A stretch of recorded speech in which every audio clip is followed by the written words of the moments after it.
Welcome to Midwest Paranormal Presents Paranormal Soup. I'm your host, Jason Bland, and tonight we have guest John Steadman. He's the author of, this is a long title now, he's the author of a book called Aliens, Robots, and Virtual Idols in the Science Fiction of H.P. Lovecraft, Isaac Asimov, and William Gibson. That's a long title, and I know it seems like, well, how's that going to be paranormal tonight? Well, he's had some paranormal experiences we're going to talk about. I mean, if he's a huge H.P. Lovecraft fan, and some of those people who really get into H.P. Lovecraft believe it's like a whole ritual. I mean, there's secret messages and codes. I don't know if he has any knowledge of that. I've heard that before. I'm a science fiction fan. So yes, it's a little bit for me, a little selfish tonight. I want to geek out on some science fiction knowledge, but this is the thing. When it comes to H.P. Lovecraft, he explored things when it comes to interdimensional entities, parallel universes, and things early in the 1920s, 30s that no one else was. When it comes to Isaac Asimov, he wrote the laws of robots. I mean, he's the father of the idea of AI and robots. I mean, come on, robots. Isaac Asimov. I'm going to geek out on that. And William Gibson, I read Neuromancer when I was in high school, like senior maybe, I think. And I was like, man, this is a really good book. And it was like ahead of its time. I think it was the 80s he wrote it. But it was all about, it was like pre-Matrix, virtual reality, all these things. These guys have visioned the future. They've walked us through it in their fiction novels. We're going to talk about these visions and how they shape us tonight with our guest, John Steadman, author of Aliens, Robots, and Virtual Idols in the Science Fiction of H.P. Lovecraft, Isaac Asimov, and William Gibson. That's our guest tonight. We got a lot of weird to get to in the World Wide Web of Weird. I'm kind of stalling a little bit because I'm hoping Rob will be able to get on, but he's running late. So I'll have to run the World Wide Web of Weird probably. We know how that goes. We'll see. But we got a lot of weird there, and we will take your phone calls later in the show. All right, guys, we got a lot to get to, so let's go ahead and get rolling right into it.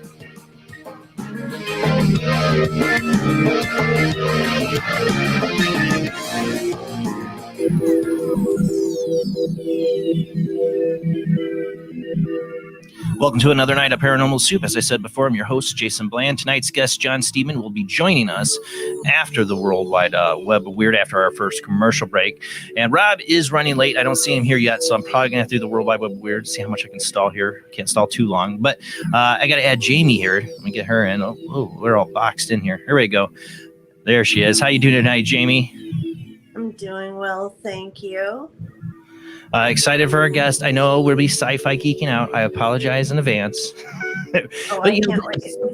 but that's the thing, sci-fi and the paranormal to me go hand in hand because, science fiction is an exploration of human potential, where we could go, things we don't understand, and the realms we don't understand. Science fiction and fantasy, I should say, and that's what the paranormal is, speculating about all the things that have actually occurred to us that really relate to a lot of these ideas and concepts these three authors came up with. So I'm going to be excited to talk to John tonight. We do have a lot weird to get to. I'm like praying, Rob, no, not here. I'll have to use my share screen. Okay, well, we do have a lot to get to. We have the World Wide Web of Weird tonight. And I have one thing. I forgot Nostradamus last Sunday. We did the New Year's show, and I did a couple different predictions from like Bob Mavagna and the Irish Almanac. But I forgot Nostradamus. So we're going to end the World Wide Web of Weird with what Nostradamus predicts for 2021. Oh, yeah, it's not good. But let's go ahead and roll into the World Wide Web of Weird.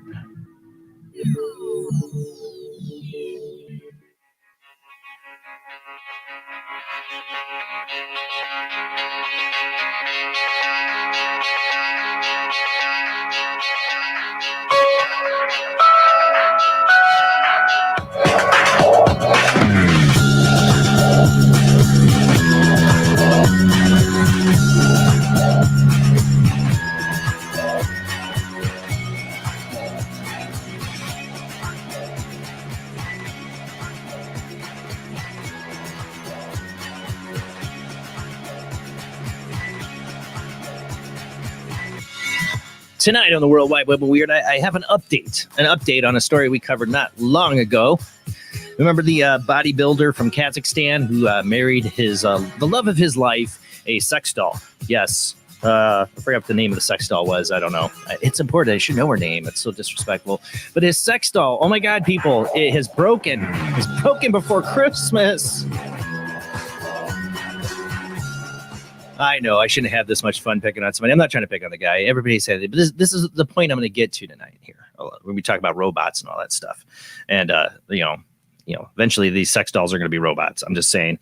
All right, let me pull up the share screen myself, and I haven't done this in a while. Let me add that to stream, and then and then I lost my folder. Oh, that's just great. Oh, there we go. Okay, Article 1. Let's see. All right. So this is metro.co.uk. Oh, that's not Article 1. I didn't want that. That's getting ahead of her. See, this is why I miss Rob. Oh, not that. Article 1. Silly. All right. No Rob yet. All right. Let me pull this up. Is it going to pull up? Okay. There we go. Just so you guys can see. Bodybuilder who married sex doll says she broke just before Christmas. Yuri Tolchko from Kazakhstan is now waiting to see his wife, called Margot. Margot's her name. Can be repaired in time for Christmas, which is celebrated on January 7th in his country. She is broken. Now she is being repaired. She's in another city. When she recovers, it will be a gift for both of us, he told the Daily Star. He did not explain how Margot had been broken. Yeah. How she's broken. It comes after Yuri married his fiancée Margot in late November after a number of delays due to the coronavirus pandemic. Picture posted to Instagram show the sex doll dressed in a white large gown while Yuri wore a black tuxedo for the ceremony in Kazakhstan. And I wish I had saw when I originally saw the article. First article I saw on this was the wedding party. And it was hilarious. Like the looks on each of the party members, they all look like normal people at a wedding reception, but the looks on their faces as he's danced with the doll, I wish I could have made commentary on that.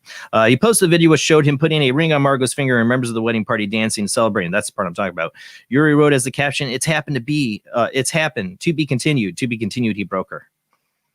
He broke her, and now he's going to be waiting for repairs. Fingers crossed, right? According to local media reports, the union is legitimate because the only requirements for a wedding to take place in Kazakhstan are that both consenting parties have to be male and female and over 18 years old. Well, is that doll over 18 years old? I don't think so. I know. I've had too much.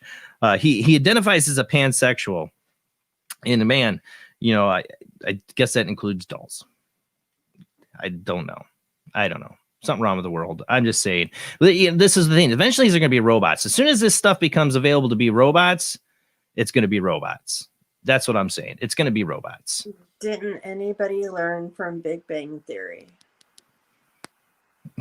Well, yeah. There'll be much more highly advanced robots like this.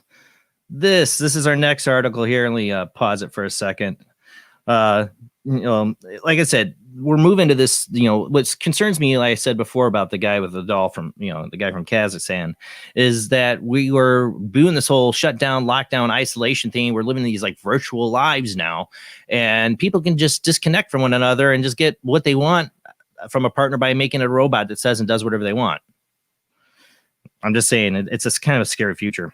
And people are getting kind of freaked out by this one. Boston Dynamics Robots dancing video has internet worried Terminator is happening. That's just because we've been getting out of 2020. Boston Dynamics has developed a dancing robot team that has put on display. Only the achievement isn't being celebrated in quite the way the Boston Dynamics probably hoped. This was from comicbook.com. Because while a lot of people were amazed at this advancement in robotics, a whole lot of other people have new reasons to freak out about a Terminator-style robo-apocalypse in the making. As you can see in the video we're about to show, Boston Dynamics successfully integrated a complete set of dancing moves into all three of its groundbreaking robots. The humanoid Atlas Dog Spot, that one freaks me out. The box handler Handle, building up upon the company's previous success and getting Spot to be the running man to Bruno Mars's Uptown Funk back in 2018, and he scared me then. So yeah, people are freaking out over this. They're like, great, now we're inventing Terminator. And if you think about it, we've covered these robots a lot on World Wide Web of Weird. The progression of these. I mean, I was just a year or two ago, we're covering Russia putting a gun in a robot's hand, and it shooting things like Terminator, but them walking on their own and doing all this with no cords now attached, because we've seen it where they would have like these cords to power them attached. Their batteries are good now. They're walking on their own, and soon they will be putting guns in these things' hands. I'm just saying. I mean, look at the police departments being railed because of systemic racism. Well, you won't have systemic racism if you have robots, right? They just do what they're told. I'm telling you, it's the RoboCop scenario being played out in front of us. But here they go. Does this creep you out? Do you think Terminator is coming? Sure looks like it. That thing creeps me out. You see that, Jamie? Oh, yeah. It's like snake-like head. I forget what was the song they were dancing to. Do You Love Me? Yeah, by the Contours. Yeah, I don't love you. No, I don't. You freak me out. I don't love you. That thing freaks me out. That's right the there. one that you can. Yeah, during lockdown. Remember lockdown when somebody saw it out in the streets? We covered that. Yeah. It was like patrolling the streets for a police department in like the UK or somewhere. It was that thing exactly. And it was freaky. It was freaky.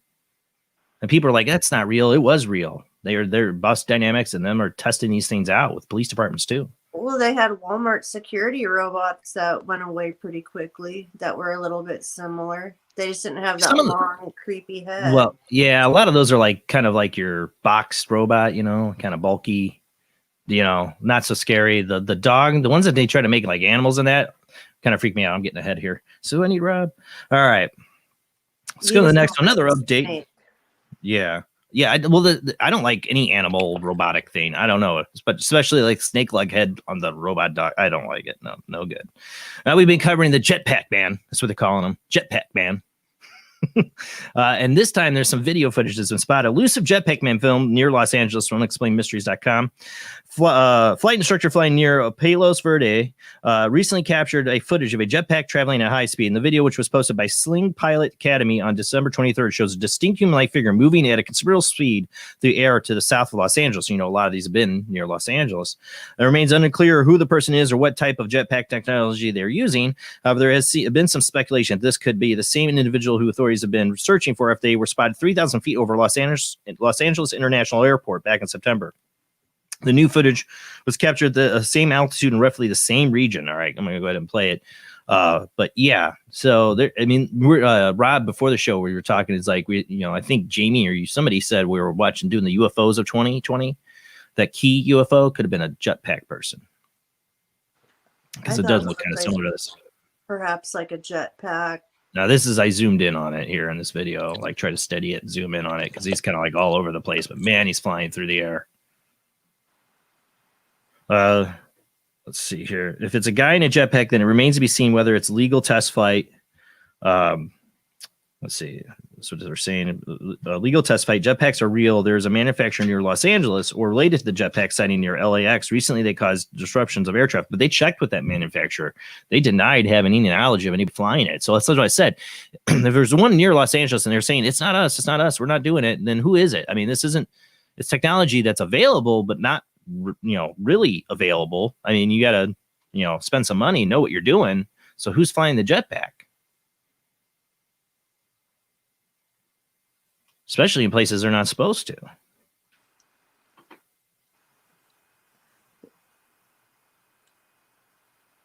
I mean, they're booking too. They're going real fast. All right, we'll move on. No Rob yet. Damn. All right. All right. This has been circling the web quite a bit. Is FAA notified after large blue UFO seen over Oahu appeared to drop into the ocean. Let's see, let me get the article up here. Honolulu, Hawaii, Hawaii News Now. This is what it's from. Unidentified flying object spotted in the evening skies over Leeward, Oahu, prompted witnesses to call 911 on Tuesday. The sighting happened about 8:30 p.m. There are multiple videos of what appears to be a glowing oblong mass, both in the sky and in the water. Officials from the FAA say there was no aircraft incidents or accidents in the area at this time, but multiple witnesses report seeing a large blue object fall out of the sky and into the ocean. In one video, a woman can be heard saying, "Something's in the sky. What is that?" Mistina State told Hawaii News Now she captured the image at 8:26 p.m. near Haleakala Avenue, somewhere in Hawaii. Not long after, a woman named Mariah spotted what looked like the same object passing over Princess Kahuna Estates. I looked up and there I was like, oh, you know what, bleep. I started calling my husband, and then because they were all in the garage, I was like, hey, come up and look there. You see what I see? And they all said, yeah. The 38-year-old says she never really had been a believer in UFOs, but the bright blue object had some intrigue. The bright blue object had them so intrigued they jumped in the car and started following it. I don't know what it was. This one was going too fast. The journey ended less than 3 miles from where it began. She says they stopped the car on the Farrington Highway in front of the Board of Water Supply building after the object appeared to drop into the ocean. That's what a lot of people are saying. This thing dropped in the ocean. This is just one of the videos. I guess there's multiple videos of this thing out there. What am I on Article 4? Let me pull that up. Let me hit that. Here we go.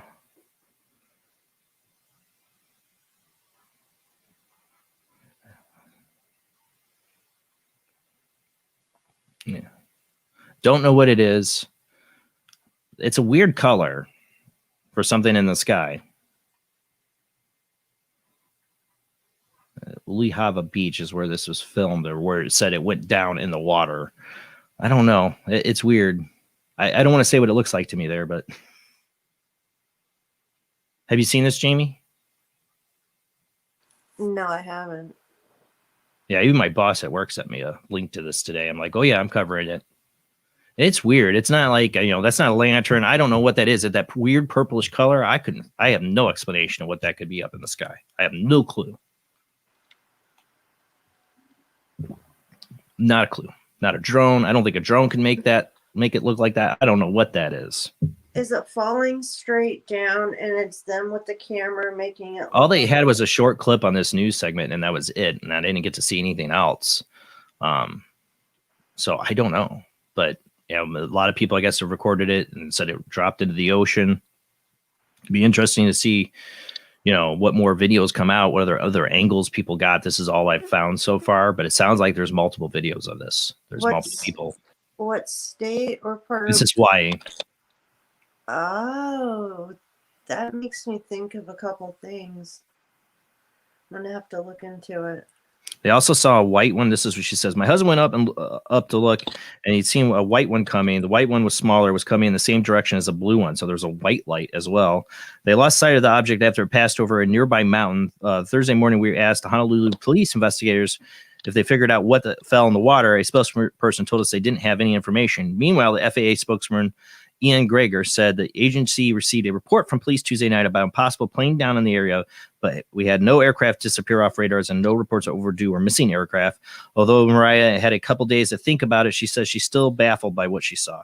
To this day, I don't know, she said, laughing. If you guys can find out what it is, I'd like to know, I'd like to know. I'd like to know. I'd like to see the other video footage they say there's out there of this. So other people, if people see something connected to this case with other video footage, you can email me at paranormalsoup jbland@gmail.com. I'd love to know if there's more footage. And when these incidents happen that are real, like this is something real to me. There'll be multiple footage, especially nowadays. That's a great thing about technology is multiple people with cameras, get different angles of the stuff. And to me, that whatever she filmed there was really interesting. The purplish light, the way it was, I don't see it as a drone. There's not lanterns in the sky. I don't know what that is. It's interesting. That's all I can say about it for now.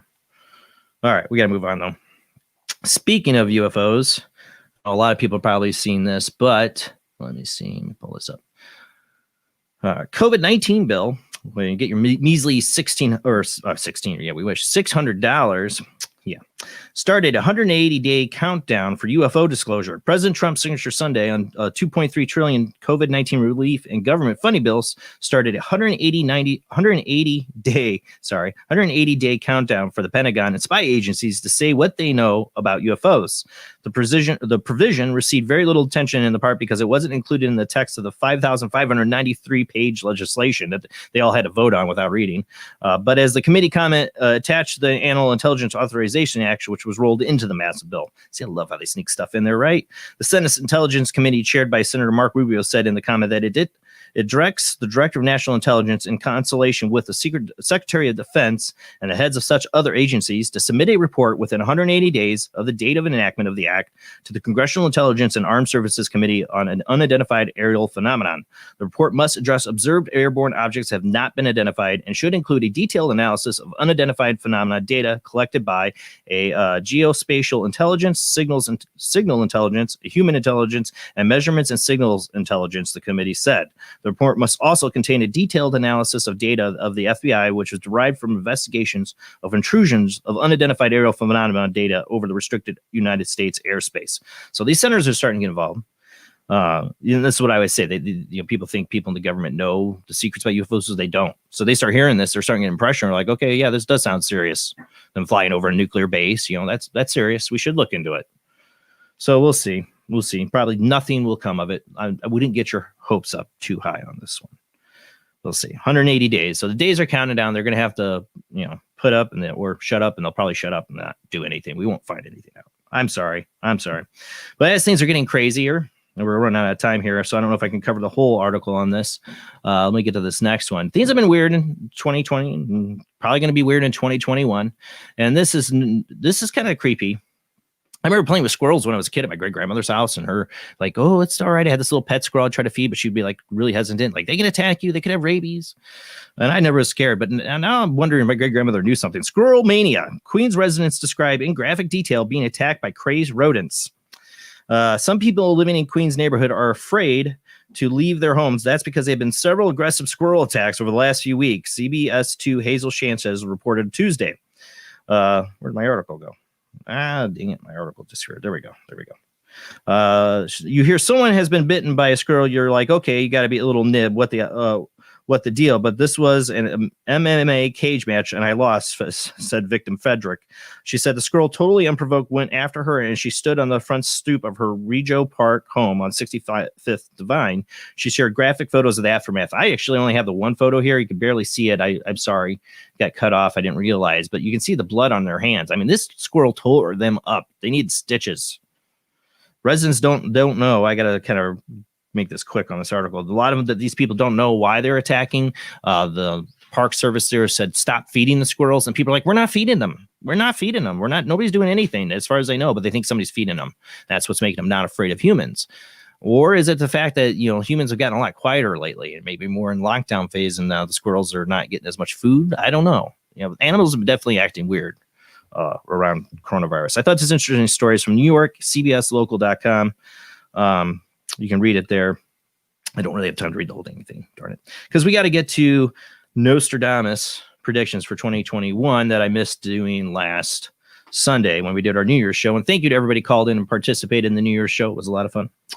All right. So NewYorkPost.com had this. And every year there's the new, what is Nostradamus going to predict kind of thing? Because it's all just reading back into these quatrains that he wrote and people making interpretations because they're all very vague. There's no detail and it's all cryptic. and people can. It's always in hindsight. So can he predict something from the future, before it happens? That's what people try to do with these things. Nostradamus predictions for 2021. Here we go. Asteroids, zombies, and a bad outlook. That's just what you want to hear.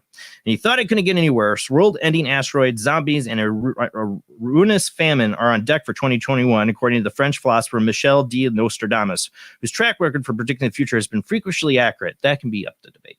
Nostradamus, who died in 1566, has famously prophesied calamitous events such as Le Prophetis, Propheties, I don't know, a collection of poetic quatrains. The Renaissance seer alluded to such events as the French Revolution, the development of atomic bombs, September 11 attacks, and I think, again, kind of. Now, closer readers of his work saying that he foresaw 2021 even more destructive than the hellscape of last year. In his writings, he mentions few young people half dead to give a start. This can only mean one thing, according to yearly horoscope, a zombie apocalypse. Maybe his vision of the future, I want to say, half dead young people, is just them looking at them as they look down at their phones. I don't know, or their tablets, or because they are half dead already. They're already zombies. Fathers and mothers dead of infinite sorrows, women in mourning. This is the quatrains. The pestilence she monster.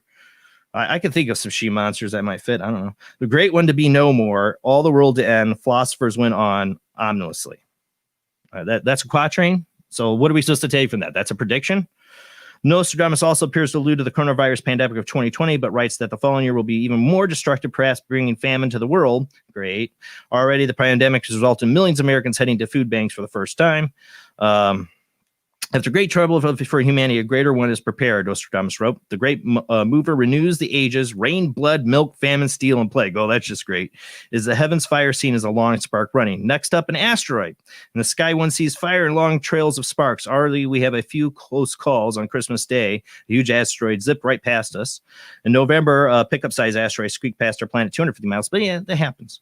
However, historians often point out that Nostradamus' writings are incredibly vague. Oh, really? You think?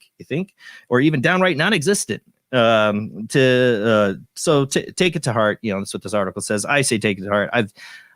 We did the Doomsday Show. You remember that, Jamie? The Doomsday Show?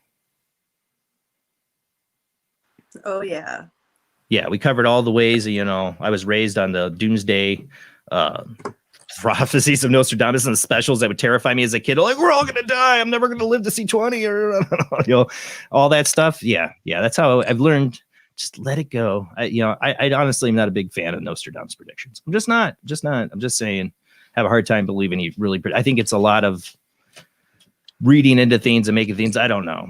But I have to say, those Nostradamus specials they did where they would show like the New York being attacked and all that, the way it was, that scared me. That's it for the World Wide Web of Weird. Where I got our guest tonight, John Steadman, author of Aliens, Robots, and Virtual Idols of Science Fiction of H.P. Lovecraft, Isaac Asimov, and William Gibson. Going to geek out on some sci-fi stuff, and we will talk some paranormal. We definitely talk some paranormal, and we'll take your phone calls later in the show, but we got to go to commercial break. Hopefully Rob will be back. We're hoping Rob will be back. Our guest is here. He'll be joining us after this commercial break. All right, guys, we'll be right back.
Join us every Wednesday night at midnight Eastern Standard Time for Weird Wednesday, the live stream, with your hosts Jamie, the Living Dead Girl, and Rob, the Phantom.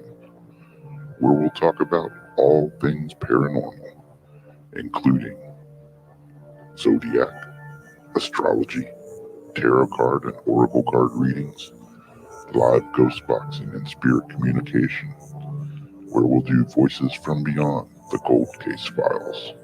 So we hope you join us live on Facebook and YouTube every Wednesday night at midnight Eastern Standard Time. We hope to see you there. Bye-bye.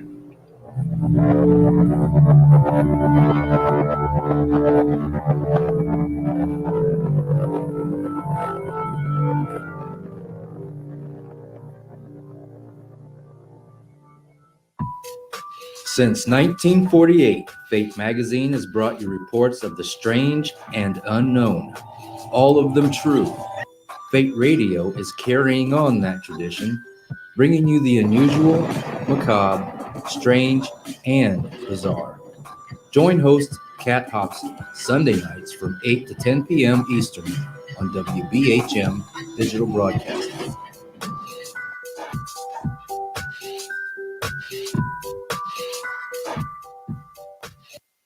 Of the second kind, physical evidence of a UFO. Close encounters of the third kind, contact. From Steven Spielberg, the director of Jaws, comes one of the most ambitious and unusual films ever made. And what you will see has never been seen before. It's a cosmic mystery crossing what many scientists believe will be the next threshold of human experience.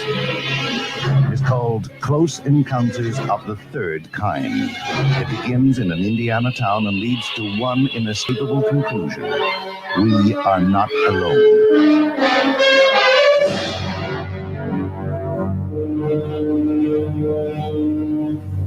Close Encounters of the Third Kind. Certificate A. Now showing at the Odeon, Leicester Square.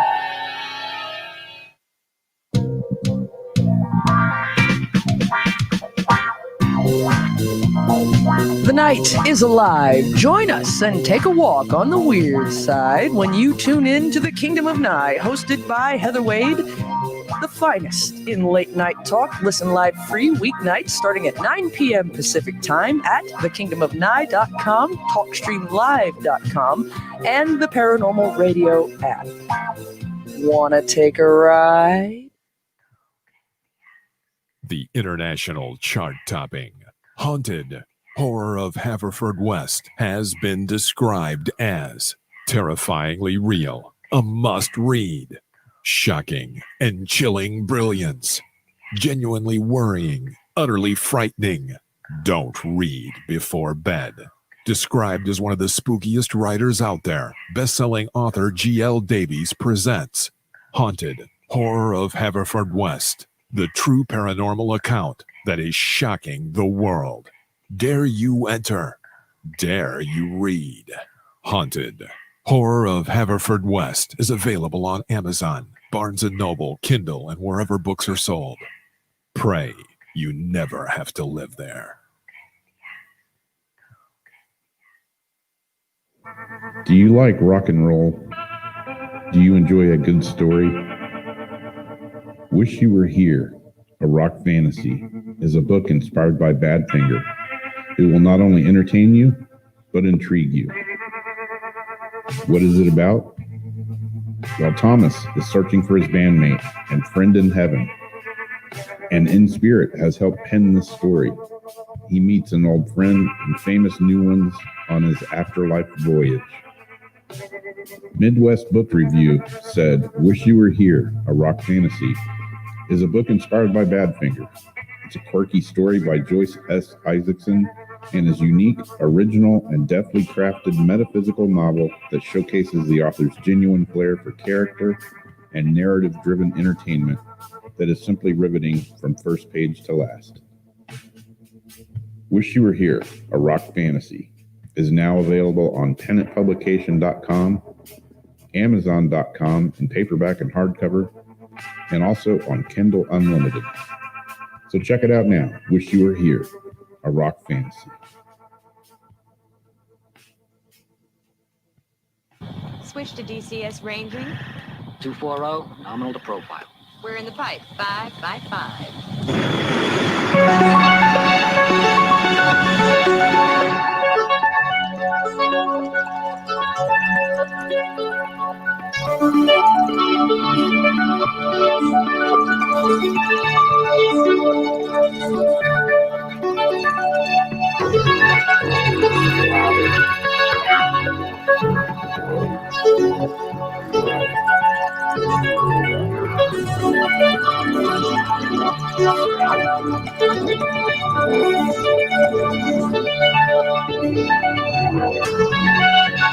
Tonight on Paranormal Soup, our guest is John L. Steedman. He's the author of Aliens, Robots, and Virtual Idols in the science fiction of H.P. Lovecraft, Isaac Asimov, and William Gibson. Oh, and then I just lost my notes. Whoops. You're already messing up the bio here. John L. Steedman is a Lovecraft scholar and a scholar of science fiction and fantasy literature. He has a master's in education from the American Military University, a master's of business administration from the University of Wisconsin, a master's of arts in English language and literature from the University of Virginia, and a bachelor's of arts in English from the Michigan State University. He lives in Lansing, Michigan, so he's been getting the snow like we have. I have been reading his book. I had not got to finish it. Just got it a couple weeks ago and trying to find the time over the holidays to read it, but I'm getting really into it because I've been thinking about getting back into writing again. And one of the things I enjoyed writing was science fiction as much as I loved reading it. And for these three authors, I've read a little bit of all their work. I read a little bit of the short story Cthulhu a long time ago when I tried to get into H.P. Lovecraft because I'm a big Stephen King and Clive Barker fan. And I'll admit my writing kind of emulates a little bit of Stephen King, and I wanted to, go to their sources. And it's amazing the stuff that H.P. Lovecraft wrote about in his time period in the early 1920s. I want to talk about that. Isaac Asimov, I was totally into that. I read his book, Robot. It was Robots. It was a volume of Robot short stories. I read many years of all this in high school, but I loved it. And then William Gibson. Actually, this book tonight reminded me of this Neuromancer book I read in high school. I fell in love with, and I'm like, I got to read more books by William Gibson. And then I forgot about it, and this reminded me. So now I have to go out and find a bunch more William Gibson books because I remember reading this in high school. This guy invented cyberpunk, and to me, thought about many ideas that ended up later in The Matrix and other movies. So a lot to get into about the future and sci-fi. And our guest tonight, John, does have his own paranormal experiences he wants to share with us as well. We will take your phone calls probably after the next commercial break, so just hang in there if you want to call in. But let's go ahead and get to our guest.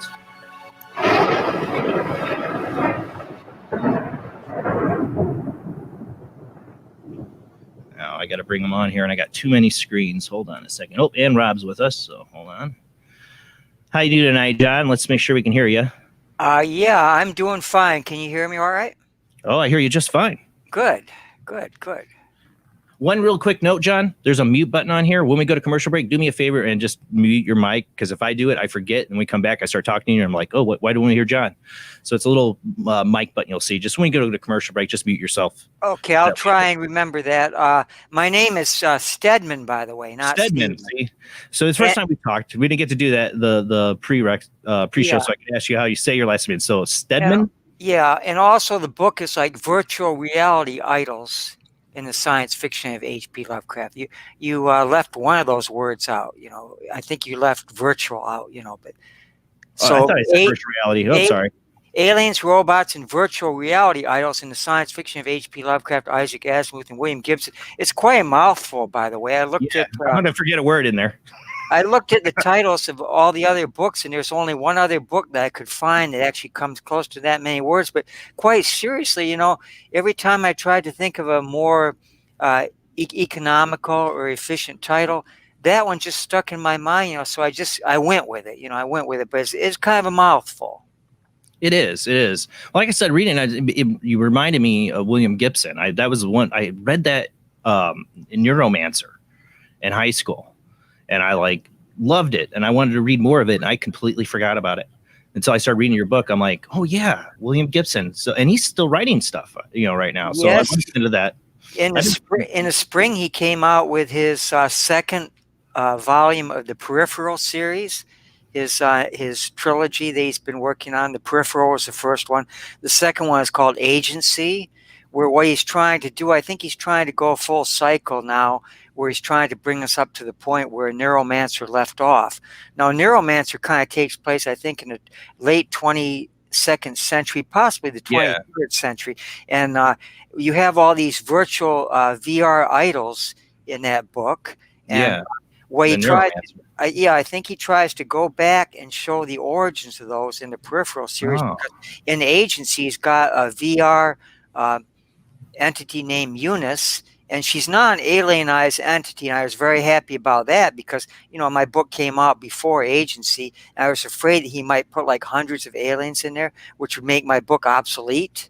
About, writers always worry about being obsolete. And I was saying, oh, he's coming out with another book just after, mine's out now, and I can't. It wouldn't have made it obsolete because it would have been about his writings before that, which definitely aren't aliens like that. Well, this is one thing that I try and do in my books. I hope you've enjoyed the book. What I try and do, I try and write creative nonfiction. And what I mean by that is it's a kind of writing that inspires people to go to those original sources. So if a person wants to get into Gibson, you can't do any better than to read my third part of that because it'll get you up to snuff on where Gibson started out and where he ended up. So it's actually a good introduction to Gibson. Same with the Asimov. The problem with Isaac Asimov is the man wrote a massive quantity of stuff. Oh, like 500 books or something like that. I mean, it's a lot. He's got to be the most prolific writer that I've ever seen. And I kind of boil it down. I kind of whittle it down to like the crucial, the most important things about Asimov. And then Lovecraft, his output was very tiny, but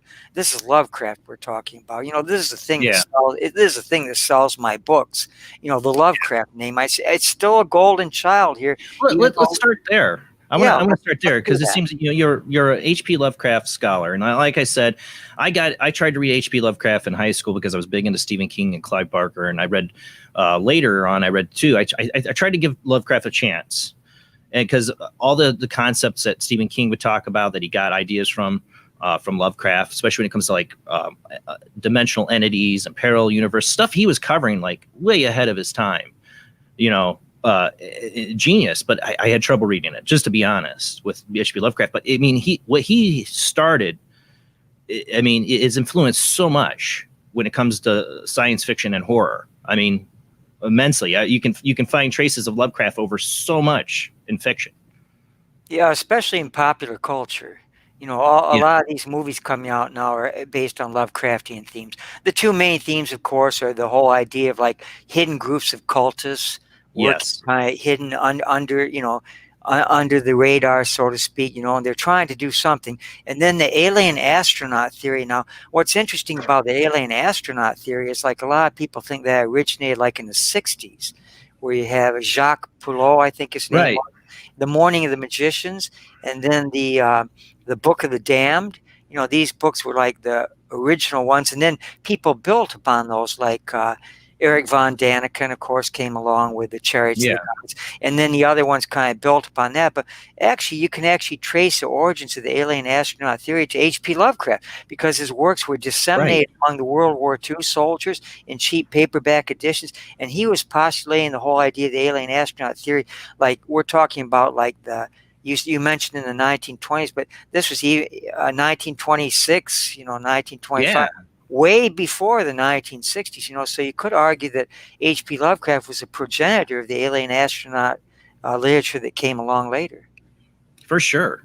I mean, and his aliens, I love how you get into the book talking about his style, his approach, because I always felt this about H.P. Lovecraft, is like his way of describing the aliens is like overload. Like he wants you to, he gives you so many details of the alien, you can't picture the alien because it's too much for your brain to handle, and it's like all over the place, crazy. I gotta put my glass on. I noticed Rob here was kind of smiling and kind of laughing, but you're very right about that. What happens is that one of my colleagues at Zero Books, his name is Graham Harmon. He's a speculative realist, and he described what you're talking about is like the horizontal approach as opposed to the vertical approach of interpreting Lovecraft. The vertical approach is elusive. Like Lovecraft will make allusions to other things when he describes the entities, but the horizontal approach is where he kind of piles on all the images until you have like an information overload. It's like Right, it's exactly. like the Picasso effect. And so what he did is he piled all these things on. Like when he describes entities like the Great Race, I mean, the mind looks at these things and imagine for a minute these things moving around in our space-time continuum. It kind of boggles the mind just to think about these utterly alien entities moving about, like as human beings move about. But he puts so many details on it, the mind just shuts down. It's almost impossible to conceive those. And he did that very deliberately. He wanted aliens to have that kind of an effect on his reader. And I think obviously it succeeded with you. Yeah. Oh, yeah. Well, that's what I'm saying. It's like, you know, he wanted you to, his view of aliens would be something uncomprehendable to humans, like something so beyond us to understand. He wouldn't like Star Trek, you know, where all the aliens are, or like, you know, or the silly writers like Edgar Rice Burroughs, where they have like the human-centric kind of things, like the women are all beautiful space women and women stuff from like that. Venus. Yeah. But the thing about these aliens are the word I use for it is incommensurable, which means it's incapable of being measured by anything that we can conceive of. And he does that. He piles on all this stuff. Read sometime, if you're going to get back into Lovecraft, read the Dunwich Horror again. Like there's a scene where... Go ahead. I think I did read that in high school. I think that is one I was reading your book and I'm like, God, it sounds familiar. I think I did read that one. I'm not sure. I'm gonna have to look into that because I'm like, all this sounds really familiar to me. Well, like, Wilbur Whately is like a hybrid, a half-breed. His father was Yog Sothoth, which, think of that for a minute, like a creature like Yog Sothoth that's not even basically tangible, having sex with a human woman. But that's exactly what happened. And what happens there, he's trying to get a copy of the Necronomicon, and he dies. It's kind of anticlimactic. He breaks into the library at Miskatonic University, and he gets killed by a dog. And they got a great scene where Dr. Armitage and his two associates kind of show up in the scene and keep people out. And they describe his body, his naked body, just before it dissolves into muck, you know. And it's if you want to see information overload, read that passage. You know, I mean, I've never seen anything quite like that. But get back into it. Like the whole reason why I write these books is not simply to articulate ideas. And I have lots of ideas, lots of images, lots of speculation in there, but it's kind of creative nonfiction. It's trying to get my readers to get back to those sources and experience them themselves. Well, the reason I want to start off Lovecraft is the interest to me recently with Lovecraft is I deal with, you know, working in the paranormal field. I deal with a lot of conspiracy theories and people bringing to me about, you know, secret satanic cults and adrenochrome and all this stuff. And it brings me back to Lovecraft, you know, with the way that the whole secret occultism and these secret satanic cults and stuff. I'm like, man, he was getting into Lovecraft a little hard. But that seems so with the last year or two, there's been a lot of these conspiracy theories of Hollywood and Satanism. And I'm like, you know, see how this echoes, like how this keeps going. And like, you know, really you could watch the origination of this from the Lovecraft novels, this kind of idea.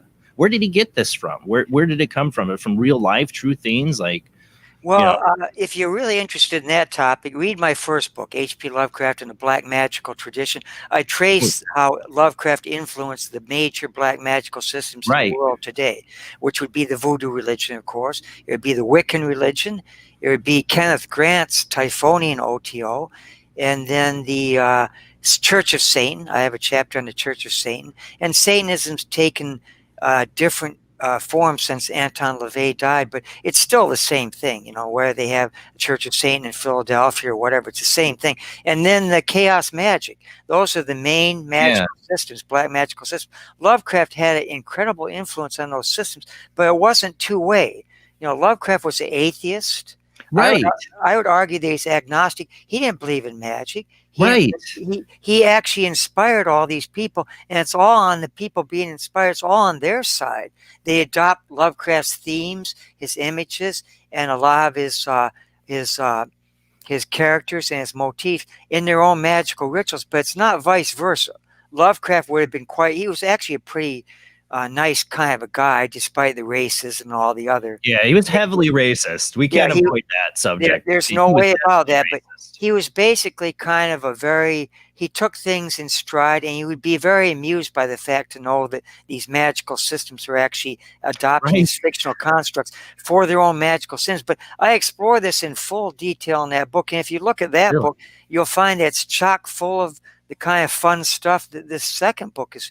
So take a look at that if you're actually Yeah, curious good. I'm about that really topic. interested in that because I realized I know a lot of the stuff that's, Anton LaVey, for instance, I mean, he invented the Satanic Bible. A lot of the stuff he just made up, I'm saying, like he did research in that, but you can see the influence of H.P. Lovecraft on Anton LaVey. Yeah, well, LaVey had a friend that worked with him in Church of Satan called Michael Aquino. And Michael Aquino Yes. actually wrote all those rituals. Like, I've read all the Yeah. original LaVey Satanic Bible, but the second volume was the Satanic Rituals. All those rituals in there were basically written by Michael Aquino, and they've got a section called the Metaphysics of Lovecraft, and they got 2 rituals in there. They got one where you evoke Cthulhu by the side of a river, and then another one where you kind of invoke all of them in a ritual where they have like electrical displays and stuff like that. But Anton LaVey, to me, when I was very young, I read that book when I was in high school, and it got me seeing Lovecraft in a more magical light. And I actually composed my own Lovecraftian rituals back then. When I was going into college, I had a whole series of rituals that I was using to actually evoke Lovecraftian entities. So that book, The Satanic Rituals, was very, very influential to me when I was just leaving high school and going into college.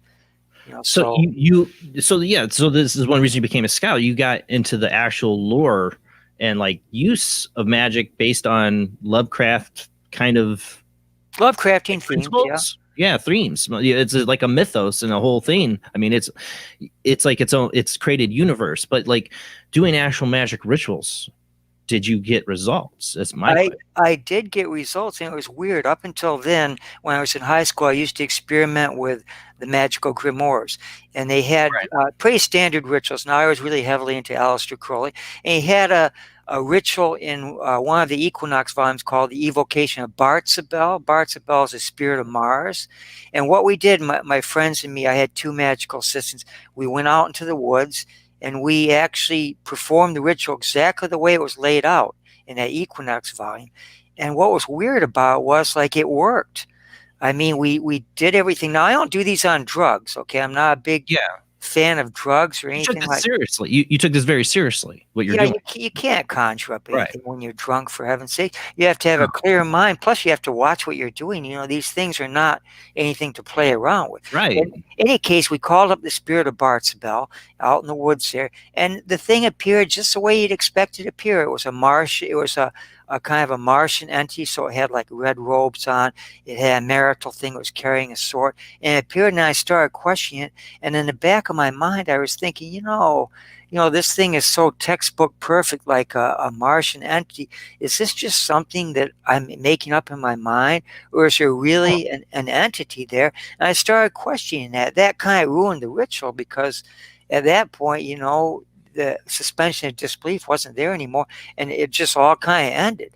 And then what happened was, I found that the rituals were like that. They were ways to actually access things that were already in my mind, but I wanted something outside of my mind. I was looking to have contact with some entity outside of my. And when I started working with these Lovecraftian entities, for the first time in my magical career, I had a sense that I was actually in contact with things that were outside of myself. And it was really a remarkable kind of a revelation. So when you did this ritual, and you saw this entity, you weren't the only one seeing it. There were my friends were there too. Right. Yeah. So they're seeing it too.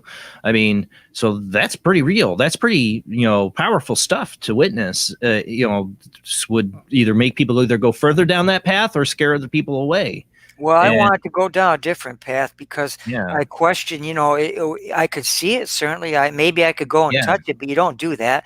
I mean, you're in a circle, and the thing's in a triangle. You don't walk out of your circle, for heaven's sakes. That would be a rather silly thing to do. But I had to question the reality of it. Even though I saw it there, I mean, the human mind is a very powerful thing. It can conjure images like that. Right. And I didn't feel it was acting so stereotypical, like a spirit of Mars, that I was saying, well, why is it doing that?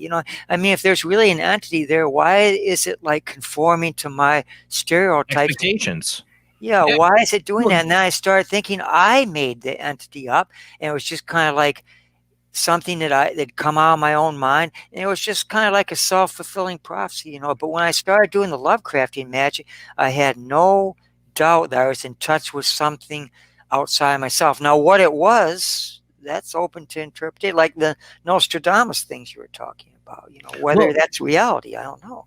Well, I've always wondered about writers, being somebody who's tried to write myself, and big fan of reading a lot of these fantasy sci-fi novels, is that if writers channel things, like did H.P. Lovecraft unknowingly, being an atheist, being a person who was very interested in actual scientific theories and understanding the universe, maybe a Gnostic. I don't know if he's atheist or Gnostic. Channeled something he was unaware of. These creatures, scenes that he made up. Is that the idea? The occultists always claim that because they want justification for what they're doing. Right. Donald Tyson, of course, wrote a series of books about the Necronomicon. He's got something called the Grimoire of the Necronomicon, where he tries to turn it into a magical system. And him and Kenneth Grant were always saying that these were real entities, and Lovecraft was challenging them or channeling them. But there's really no evidence. There's no evidence to support. Well, there wouldn't be. There wouldn't. What kind of evidence can you have to know that? It's like, okay, so we talked about this concept a lot on the show about authors channeling information without realizing. I think I believe in it because I've had experiences in my life that make me wonder. When I was being creative, if I was channeling something of the future. So something I've been really fascinated with. It's like the I can't remember the details of this, but the book of the wreck of the Titan, and then the actual wreck of the Titanic. Somebody wrote a book about a wreck called the Titan, and it very resembled the Titanic wreck years later. Can authors channel this idea, or is it the opposite too? It could be the reverse of this, is that Lovecraft created this mythos, this world and these laws and these creatures, and it had such effect on human consciousness. All the people that have read it, all the people that have been influenced by it, it's created what in like the Tibetan topa, entity of thought, a thought form. That's the other side of it. That's actually my interpretation of what he did. Was he created this beautiful mythos, and I view it as being out there. It's out there, right? And the more people that feed into it give life to it. Like all the people that read Lovecraft, Stephen King included, myself and everything, we kind of feed into that thing. And that's where the power comes from, like the collective energy of all these people feeding into it. So you could argue that because all these people are feeding into it, that it has a certain type of existence. But you can make that argument about any kind of religious deity. For instance, how many people in the world believe in God? They believe in Jehovah God, right? A lot of people worship God. They pray to God. They light novenas to God. They light candles. They fervently believe in him, and that's fueling a lot of energy. So God could be viewed as like some gigantic thought form. And then when you do the rituals, you're siphoning energy from that thought form. And the same thing with Lovecraft's mythos. But, I got no problems. If somebody thinks that authors are channeling things, doesn't bother me in the least. Right. If it's healthy. You could be wrong. Who knows? It doesn't matter. There's no way, like, I don't happen to believe that Lovecraft was doing that, but you know what? I don't know for sure that he wasn't doing it. I'm not going to rule it out. I'm not going to claim. I'm not a closed-minded person. So maybe it's certainly possible. I don't think it's probable, but I think it's certainly possible that he might have been channeling something. More power to him. More power to him. More power to Nostradamus. It's all vague kind of nonsense, like what you get in the Bible. You read Bible verses, they're predicting things. It's all kind of vague stuff. But hey, if it changes somebody's perceptions about something, if it inspires people, if it makes them feel good about themselves, if it makes them do more than simply wanting to write, but actually go out and write things, more power to them. Oh, I mean, Lovecraft definitely, you got to influence so many people, so many people. I mean, the mythos of Lovecraft. I mean, you said Stephen King. I'm a big fan of the Dark Tower series. I mean, I'm a big fan of Stephen King altogether, but a lot of people don't know about his Dark Tower series. And that had to do with like parallel universes and other dimensions and entities within these other dimensions. Very, very Lovecraftian in the essence of how the rules of his Dark Tower universe, which actually he ties into all of his other books. You can Lovecraft is way, way ahead of his time. He got in on quantum physics at the very beginning. Remember, Einstein's general theory of relativity was actually published in 1915, and that was before Lovecraft started writing it. But he kept up on all the modern quantum physics things. But it all goes into his work. Read sometime the Dreams in the Witch House by Lovecraft. You'll get a perfect representation of alternate dimensions, alternate universe, and of hyper hyperspace, the fourth dimension. The witch Kezia Mason, she and her familiar Brown Jenkin are able to step in and out of hyperspace and go into alternate dimensions. They try and teach Parallel universes. Parallel dimensions and possibly parallel universes too. Lovecraft was open to all those kinds of things. He didn't close off on any of that stuff. But we're talking at the subatomic level now. And if you look at the Dreams in the Witch House, you'll see a perfect rendition of like the kind of subatomic world where two-slit experiment. Gedanken experiments, quantum physics, Gedanken experiments, but you'll find Lovecraft was way ahead of his times, not only in terms of the subatomic level, the quantum physics, but also in terms of cosmology too. So he was way, way ahead of his time. Well, that you talk about this in the book where I've been at. Like I said, I haven't got to finish the book, but that he was a cosmologist, that he believed, this is a early 19th century, very prevalent, especially in Russia, which was totally killed in Russia or actually Germany. I mean, not Russia, in Germany, before the rise of the Nazi Party. It was a very popular idea. A lot of philosophers went by this idea of, of cosmism or whatever. Is Lovecraft, you were saying in the book, he was one of these adamant believers in something like this? Yeah. What do you mean by cosmicism? You mean like cosmic indifferentism or something? Yeah. Well, he believed that the cosmos was indifferent to humankind. He really diminishes humankind. Once you read Lovecraft, you read him in his entirety, you end up feeling rather small. And because Lovecraft didn't really care about human beings at all. He cared more about his entities and about the cosmos. And that's his big theme, the cosmos as being indifferent to humankind. But I would argue, like in my book, I argue the cosmos is actually maleficent. It's not just indifferent. The entities there just do not like humankind at all. And they don't like him in the same sense that we might not like a mosquito trying to land us. The entities view us just that insignificantly as we would view a mosquito and would swat it, So you feel really diminished when you leave Lovecraft. That's why he's been so attracted to nihilists and posthumanists, philosophers, because nobody expresses that kind of feeling of diminishment like Lovecraft. Not one writer. Yeah, you can tell he had a dismay for the human race, or but I think it was good for its time. Beginning of the 19th century, to get away from the ideas that we are the center of the universe, that everything revolves around us. We're not the center of the universe in Lovecraft. Right, right, exactly, and that's the beauty of it. That indifference. You can see that influence even. The most popular shows now. Even interdimensionally, like creatures like Stranger Things, I don't know if you've seen Stranger Things, monstrous creatures that have intelligence that, don't care about us at all. No, well, look at his history, like when you look back on Lovecraft, they all diminish. All three of these writers diminish humankind. Okay, Lovecraft does it by looking back at the past and contrasting the vast amount of time in the past in relation to our small amount of time on the earth. Humans came about the way we know them, Homo sapiens, in about 30,000 BC, but his stuff goes way back to like the beginning of time, like around 100 billion, about 1 billion years. These alien astronaut races start coming to the earth, and they've come and gone for like vast amounts of time before humans even evolve on the planet. And then our time on the planet is very brief, like around 16,000 CE, humankind's going to diminish according to Lovecraft. By about 100,000 CE, we're gone. We're extinct. And that's way before we have any kind of great crunch. We had the Big Bang, we'll have the big crunch, we'll wipe out everything. So I once actually did a presentation for a place called the Carnival Par Horror in Buffalo, New York.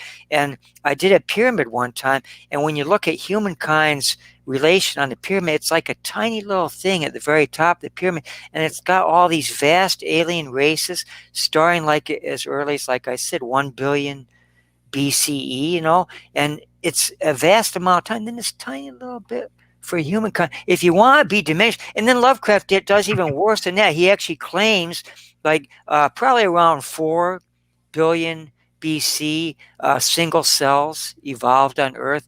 Lovecraft will not even give humans the benefit of the doubt when it comes to evolution. Like in 100 million years, the elder things actually started tweaking human evolution. They took up primates and they started playing with them. And so he's claiming these alien astronaut races actually tweaked human evolution to such a point where they actually stimulated the movement from single cells to double cells, and then the evolution of primates to humans. So he won't even give human beings credit for the fact that they evolved naturally on their planet. That's all because of the tweaking of alien astronaut races. And then once we did evolve, we're gone in a fraction amount of time. Can you think of anything more diminishing than that? This is a planet that we think, this is Earth. Mankind, the greatest civilization to Lovecraft, is just almost nothing in terms of the vast amounts of time. Asimov does it a little bit differently. He looks forward to vast amounts of time in the future way ahead. And he diminishes us just as bad as Lovecraft does. Eventually, he gets to the point where the galaxy is becoming galaxia, which is like a mass mind kind of a thing where humans aren't individuals anymore. They're kind of subsumed into kind of a mass mind. So Asimov takes us all the way there from the 20th century all the way to that point where there aren't going to be any humans on the planet at all. It's going to be all like humans will be objects rather than subjects of history. Gibson stays within the bounds of the 21st, 22nd, 23rd centuries, but his is just as bleak as ours. In Gibson's term, 100 years from now, we're going to have something called the jackpot. That's in the peripheral knowledge, which is a big pandemic. It's due to all sorts of things, global warming, disease, drugs, all sorts of things kind of combine, and they wipe out 80% of humanity. And so at that point there, he diminishes us right now. And all the people that we see in Gibson are recognizable as they are right now to us now. And he's going to talk about coronavirus. This is like 80%. This is like that Avengers movie where Infinity comes along. He wipes out 80%, or I don't know how many people did Infinity take out. Most of the Avengers. Yeah, but it's like that in Gibson. Then when the people that are coming back, they've kind of rebuilt the world and stuff, but they're never going to get back to the way. So all these writers diminish humankind. And that's one of the things they have in common, besides the fact that aliens, the VR entities and robots evolve into alien entities that are incommensurable like Lovecraft, and the fact that the aliens themselves are just so out there. I mean, even the robots, externally they look like us, but internally they're out there just as bad as Lovecraft's entities. So I explore the connection between all three of these writers. A lot of people think there is no connection between them, but there is a very strong connection between. When you read the book, you'll see that. Well, so you chose what made you choose these three writers in particular? What made this connection? I did this for the same reason anybody does when they write. I write about things that fascinate me. And all three of those writers did the same thing. Lovecraft wrote about things that he was interested in.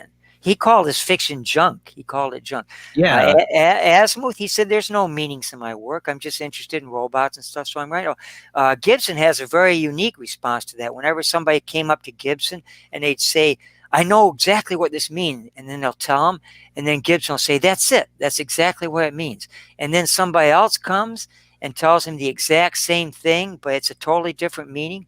Gibson will say, that's it. That's exactly what it means. So these people wrote not because they're trying to prove anything. They wrote because they were fascinated by what they wrote about. I've been fascinated by these three writers. And so in my this is creative nonfiction I've written. In my mind, I kind of fused them all together and then wrote a piece of creative nonfiction. This book is kind of like a thesis on how they are shaping our views of the future and of, I say, the paranormal, the things that we don't understand. Yeah, I guess you could say that, but I wrote it just because I was fascinated by all this stuff. And I put a lot of fun stuff in there. I don't know if it's fun for the majority of my readers. I hope it is, but it's fun to read my books because I put a lot of interesting information, but I want you to enjoy yourself when you're reading the books. I don't write academic books. I mean, I got some good reviews from scholars and stuff, but I don't write scholarly monographs or anything. I write books that people can identify with, they can understand. There's no jargon, so I don't do any jargon in my books at all. It's something for people to actually have a good time reading those books. I hope you all read it, and I hope it'll be fun reading. Do these two people say anything? They monitor the chat room. This is Jamie and Rob. See, we had a sound check. So you guys, they monitor the So they make sure everything's running along smoothly. Yeah, Okay. They look cute over there. they'll chime in. Yeah. But It's nice to formally meet you. Nice to formally meet you too. Jamie, is it? I haven't got my glasses on. I always Yeah, look Jamie. 10 years. I always look 10 years older when I put my glasses on. My daughter is 23 and she says you shouldn't be worried about that stuff anymore, Daddy. But when I was a very young man, I was an incredibly gorgeous man, and that kind of still stays with you a little bit. Even though I'm 65 now, it would be really bad taste for me to be gorgeous at 65, but I can't. I can't resist it, but they look very cute to me over there on the right-hand side of the screen. Rob, you can say hi too. I did. Is my mic not working? It's Hi, working. Rob. I Your hear you. mic is working. All right, cool. Good to meet you. Yeah, ask me anything about anything whatsoever, but these writers, there is a similarity, and my thesis kind of reflects that, but I just want people to have fun when they read. I pack it full of all sorts of fun information. Well, I'm enjoying reading it right now because, like I said, I've thought about getting back into writing, and my passion is sci-fi and horror, and makes me want to go back and read more. Like I said, I years ago read William Gibson's the Neuromancer, and I absolutely love the book. Got to not think about writing. You've got to just write. I know. Don't think about it. Just do it, and then once you do it, it'll kind of unlock you. And then once you do it, send it out to somebody. Send it out to somebody. It's as easy as pie. But you have to do it. You have to take the step. You can only plan so well or read other things to get inspired. Sometime you have to just write. So don't think about writing. Do it. Write it. Well, oh yeah, and like I said, these are definitely people that inspire me. Now, Isaac Asimov. The only thing I read some short stories of his throughout high school, and in college. But the only one thing I really ever remember totally reading was it was like a short story book of they were all stories about robots, basically. Yeah, I don't know if it was a robot. I've got them in a remember. hardcover called The Complete Robot, but it's been published. Yeah. I think it was published under the title I, Robot. Those are great Yes. stories, by the way. I mean, Yeah, those are all like 20th century or 21st century ones. That was when U.S. robotics on Earth was actually developing a positronic brain. And they developed the hyperdrive too, by the way. But I just almost said Lovecraft. Asimov is very clever about that because as a scientist, he knows he can't really have any real scientific things to back up like the science behind it. So he invents stuff like the positronic brain. All positronics are positively charged electrons, right? So he claims a positronic brain is based on some kind of sponge-like brain and it's got positrons in it. He doesn't go into detail about how that makes it artificially intelligent. But same thing with hyperdrive. Like they developed the first hyperdrive ship, which is absolutely essential to space travel. right. You need a hyperdrive because you have to do the ship and the people have to step out of normal space for just a moment, and then when they step back in, they're like millions of light years. It wouldn't be feasible. Otherwise, you'd die of old age before you got. So Star Trek has to have warp speed, and Star Wars used hyperdrive. Warp speed is still Different, but warp speed is still like in the space-time continuum, but hyperdrive is where you actually step out of the space-time continuum for a moment, and then you apply a course, and then by the time you step out, you're almost at your destination. That's the only way space travel will be feasible. Otherwise, like I said, you die of old age before you get there. But he was very clever when he did that too. That was in one of those robot stories that you probably read called Escape, where the robot brain is actually a big computer console that's got a positronic brain, and they fed a bunch of information into it to develop a hyperdrive, and they had to be very careful. You know about the 3 laws of robotics, right? Right. First one is robot cannot cause harm to a human being or through an inaction allow a human being to come to harm. Well, what happens is when you go into hyperspace, you're dead for a couple seconds. Human beings are dead. You can't live in hyperspace. And so that would cause computers to shut down, because if there was a robot trying to create a way, mathematical formula for getting it in and out of hyperspace, they would have to confront the possibility that a human being's dead for a couple seconds. That would probably shut the machine down, because once it contemplates the idea of humans dying, then it can't deal with that, so that would usually ruin the robot. And so what they had to do, they had to very delicately explain to the robot that you die, but the person's come back to life because it's only a few seconds. The goal in a hyperdrive is to keep the amount of time that you're in hyperspace down to the very absolute minimum. The longer it stays, the more you risk dying permanently. And so you have to get the robot past that little hump. Once you get them past that, then they can develop the mathematics. So Lovecraft, Asimov is very clever about that, because he has to kind of tread lightly, because he was a scientist, he was a chemist, he had a PhD in chemistry. So he had to tread lightly about where all these things, the scientific basis for all these things. But that's a great story. You probably read Escape, because it was in that robot one. That was the one where they develop it, and then these two technicians get caught in a ship, and there's no controls in the ship, and Brain is controlling the ship, and he sends them out into outer space, and stuff like that. They don't know if they're going to make it back or not, but the Brain robot brings them back eventually. And so you remember those stories? They're great, aren't they? Susan Calvin. You remember all those characters? It's been since I'm 41, and I read those when I was like 17. So it's been a long time since I read those. Late 50s and 60s, those were written. Yeah. Oh, yeah. Yeah. Well, I knew it. I read it because I was interested, like, I'm a Trekkie, Oh, yes. And, like how that influenced, like, Star Trek Next Generation with Data and the positonic brain. And they played out a lot of Asimov's kind of ideas throughout the number of episodes of Next Generation. And just thought, it was brilliant. I mean, he was definitely, as a scientist, seeing where the trends were happening. But what I always thought about what he did in those short stories is it's kind of like taking roads of moral decisions of what we're going to have to face, where this technology is going to take us. Yeah. And creating a life form in itself that can turn around on us. It's the beginning ideas before Terminator and all these other, He talks about the Frankenstein complex. In those stories, robots were banned on Earth. Humans were always worried. They were worried the creation's going to kill the creators, basically, like the Frankenstein thing. And it turns out that those worries were well founded, because, like in my thing, I explore later on Daniel Olivo and Giscard Revenant, the two robots that are central to the robot novels, and then to the Foundation's Edge and the Foundation and Empire and Foundation and Earth.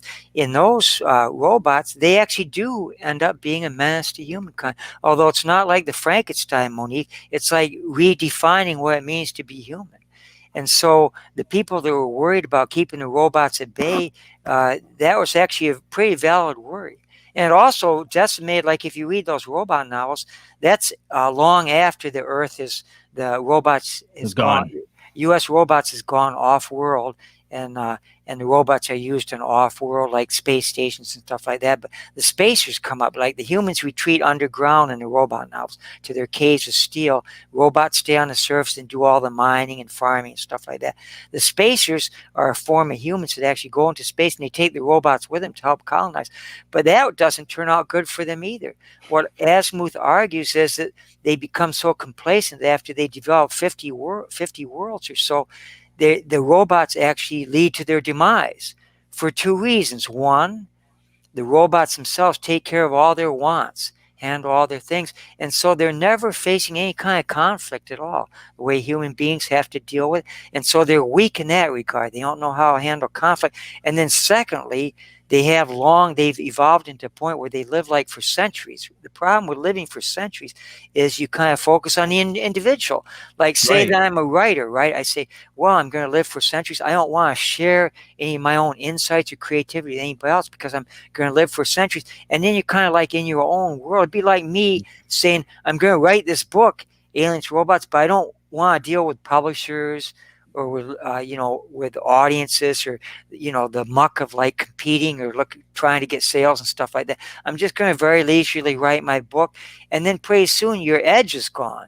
And then you don't collaborate with anybody, and then nothing happens. If you can't collaborate with people, nothing happens. And what happens in the spacious society, they're all jealous about preserving their artistic integrity and their own culture, and they don't collaborate. And so the amount of time they live plus the robots kind of conspire to actually sink that civilization. By the time we get to the galactic empires and the Foundation empires and Isaac Asimov, nobody remembers the spaces. Nobody remembers robots at all. The thing beautiful about human beings is that we're short-lived. We live like 80, 70, 80, 90 years old. And so we have to build upon collaboration with other people, and we wouldn't ever get anything out of this. So we have to collaborate. Secondly, we got no robots smoothing the way for us, so we have to face our conflicts ourselves. These make us stronger. And these are the reasons why humans proliferated throughout the galaxy, because of those two things. But ultimately, the robots get their final revenge, and because they turn galaxy into galaxia, a group mind, where humans are objects rather than subjects of history. The Borg. see, I see how you read these authors, you see how they influence so much of the other science. Ridley Scott recently makes me think of the series they're doing right now. I can't think of the name of it on HBO. I've been watching. It has a lot of these kind of concepts with AI and robots and the far future. To me, as like Asimov was trying to take the journey, like, where do we go? All these scenes where technology takes it. What's the ultimate end and the moral compass that we go with these technologies? And I see it now very prevalent in society with coronavirus and lockdowns, more of us depending on technology, more of us, you saw I don't know if you saw the beginning of my World Wide Web of Weird. I hope it didn't offend you, but I had the guy with a sex doll that he married. Then that was broken. And I keep saying, I point out these guys that are marrying their sex dolls, and people, we're breaking off contact with each other, like actual human contact. And that with lockdowns, it really is happening. And I see as technology progresses with robotics and VR, because I'm playing with VR right now myself and enjoying the heck out of it. We can't go out a lot of places. I have I make the point in my chapter on Asimov, where like Solaria is one of the spacer worlds. On Solaria, they have a very small population. One individual live in these vast estates, and they'll have like 10,000 robots waiting on, and they're not comfortable communicating with people face to face. Right, exactly. They communicate by this thing where you can talk to somebody in a room, and then their room hooks up to yours in some kind of virtual thing, and it's like they're there, but they're not physically there. And I see Asimov predicting this, because look at our young people today. I mean, I went to the beach a couple of years ago. Here's the beach, sunshine, water, and stuff like that. And what do? Young people come here, they got their phones. They're looking at their phone. And then they're sitting there, beautiful sunshine, water, and they're just looking at their phones. They're getting on their phones, and they're getting more people to come to join them. And then those people join, and they're all looking on their phones. They don't communicate. They're not comfortable with the face-to-face things. Solaria is a very extreme example of that, but that's definitely the direction we're going. But look at some of the other things. Look how powerful these big tech companies are becoming. They're actually censoring information now. They're censoring information. We're gonna get to William Gibson, but they're censoring information now. Like if anybody puts an opinion that like a high-tech company doesn't like, there are people that for instance, point out that there may have been irregularities in the 2020 election. Right? Oh no, we'll be taken down. Don't say that. But this that's exactly it, though. Should we be control? But should we be worried about? I mean, is this the kind of thing that we want, where we could be taken down for expressing a view that's just simply a view? No, I'm not making any claims. Whether there was any problem with the election or not, but should a person be censored for just articulating asking the question, or asking the question? For asking the question. But we're seeing a lot more moving in that direction. Gibson actually talks about that. He talks about how the major corporations are more and more in control of the government. He talks about how technology is weakening people's creativity, like the people staring at their cell phones on the beach. He talks about how the cult of celebrity, look at the cult of celebrity. That's why I like Gibson. TV, look at the cult of celebrity. You go on there and you get like the Real Housewives of Atlanta or something like that. What do these people do? Why are they celebrities and stuff? But we're fascinated by the cult of the celebrity and stuff. And the celebrity takes over after a while. It's like the people themselves are subsumed by celebrity. And then finally, disease, drug addiction, all these kind of things. Look at pharmaceuticals, what happened the last decade or so with the pharmaceutical and opioid addiction in this country. I mean, Gibson called that. Yeah, but he called all those things, and there's dissociation between all this. So we seem to be moving in those kind of directions, so these people have a lot to say about that. Well, Gibson, I like I said, I only read Neuromancer, but that was enough to influence me. And like I said, now that all these years, I can't believe I don't get the time to read like I used to. But years ago, I mean, I was thinking this one, I was still in high school when I read this one. And I was like, oh, I got to read more by this guy. And then I forgot about it. I forgot about, what an influence this guy was and how much this book influenced me. You're reading. I mean, you think about The Matrix. Think about the movie The Matrix. So you'll get, that was based entirely on Gibson, but he actually did a couple of screenplays were actually based on Gibson himself, like Johnny Mnemonic. Remember that? That was a screenplay based on a story in his. I went and saw that in the theater.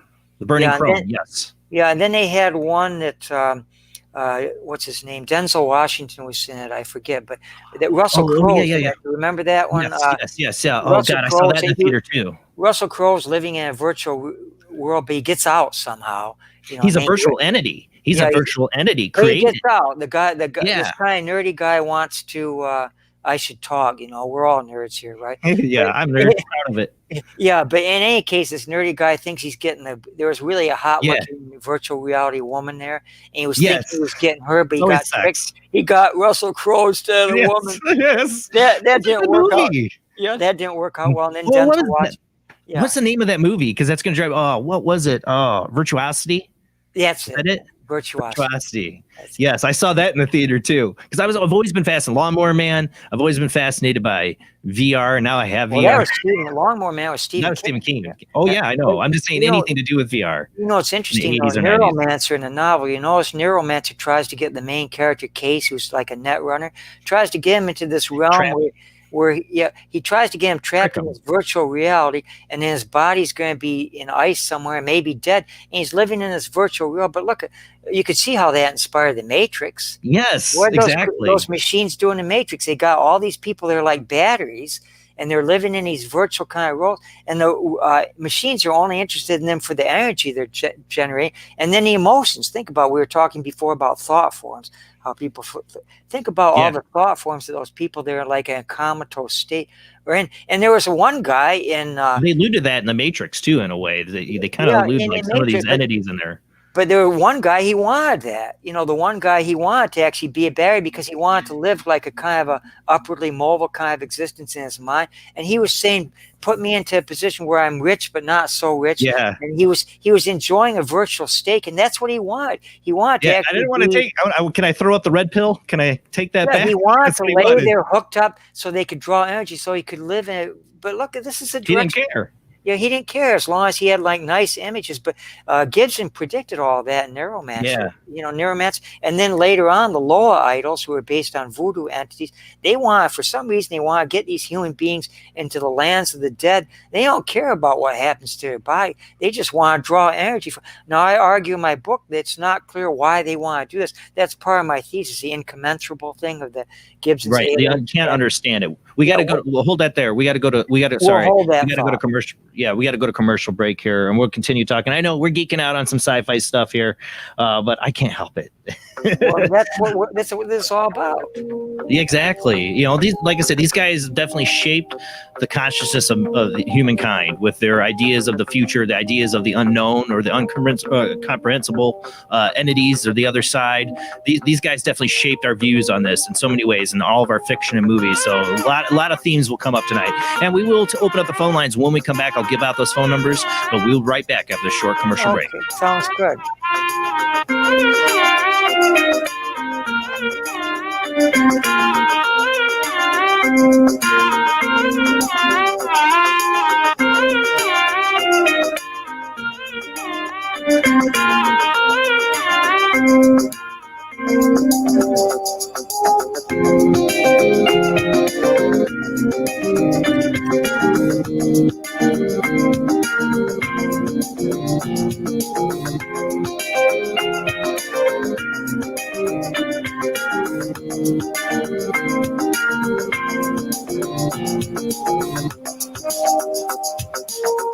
He is conducting an experiment into the combined effects of sensory deprivation and hallucinatory drugs. The subject of the experiment is himself, and the experiment is out of control. Ken Russell's Altered States, a film that must not be missed, is in the West End now. Altered States, Certificate X. Do you wish for more paranormal and spiritual content? The Paranormal Chronicles magazine is a free digital magazine crammed with the very best in paranormal and spiritual articles and features. No sign-up, no subscription, just free reading and knowledge for you. Read today at www.paranormalchronicles.com/magazine.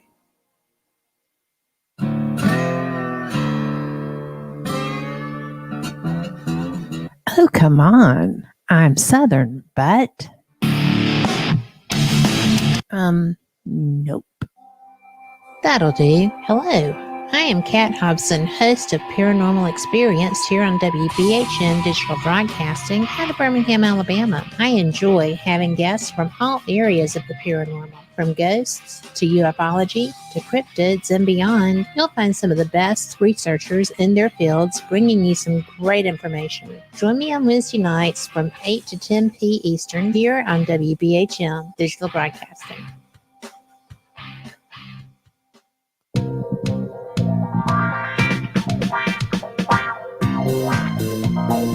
The night is alive. Join us and take a walk on the weird side when you tune in to the Kingdom of Nye, hosted by Heather Wade, the finest in late night talk. Listen live free weeknights starting at 9 p.m. Pacific time at thekingdomofnye.com, talkstreamlive.com, and the Paranormal Radio app.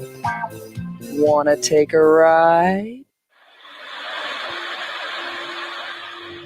Join us every Wednesday night at midnight Eastern Standard Time for Weird Wednesday, the live stream, with your hosts Jamie, the Living Dead Girl, and Rob, the Phantom, where we'll talk about all things paranormal, including zodiac, astrology, tarot card and oracle card readings, live ghost boxing and spirit communication, where we'll do voices from beyond the Cold Case Files.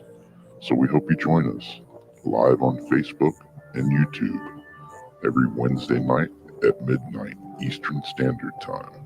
We hope to see you there. Bye-bye.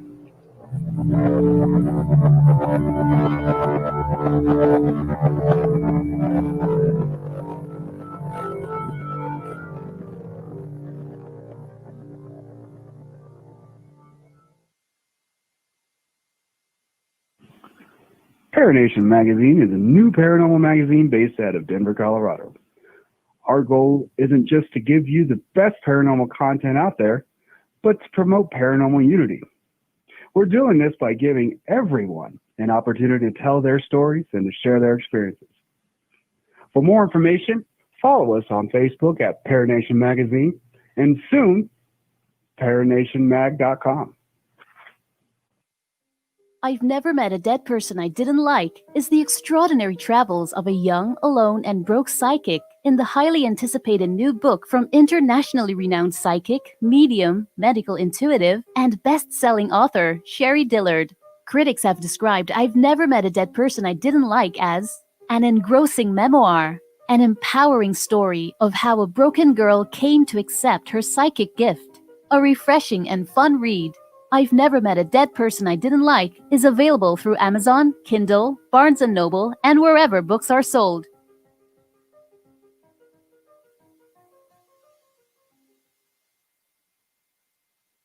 Tired of school? Who was Joan of Arc? Noah's wife? Like to travel? Let's go back into history. Let's reach out and touch someone. Want to meet people in the past? Put them in the Iron Maiden. Iron Maiden? Excellent! Execute them. Bogus. Then hitch a ride with George Carlin, Keanu Reeves, and Alex Winter in Bill and Ted's Excellent Adventure from Orion Pictures.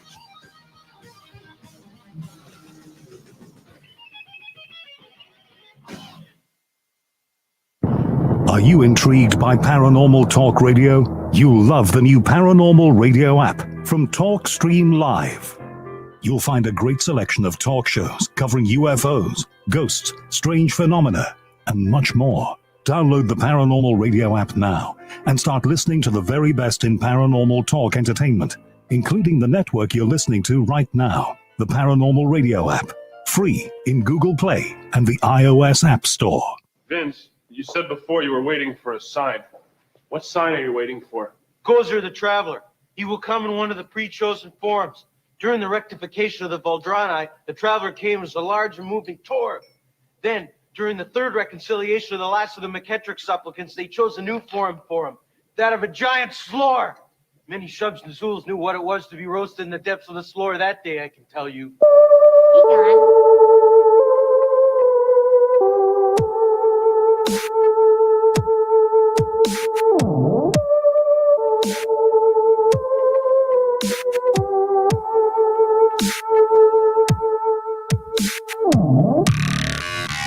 You're listening to Paranormal Soup, bringing you the weird every Sunday night. Call into the show and join the discussion.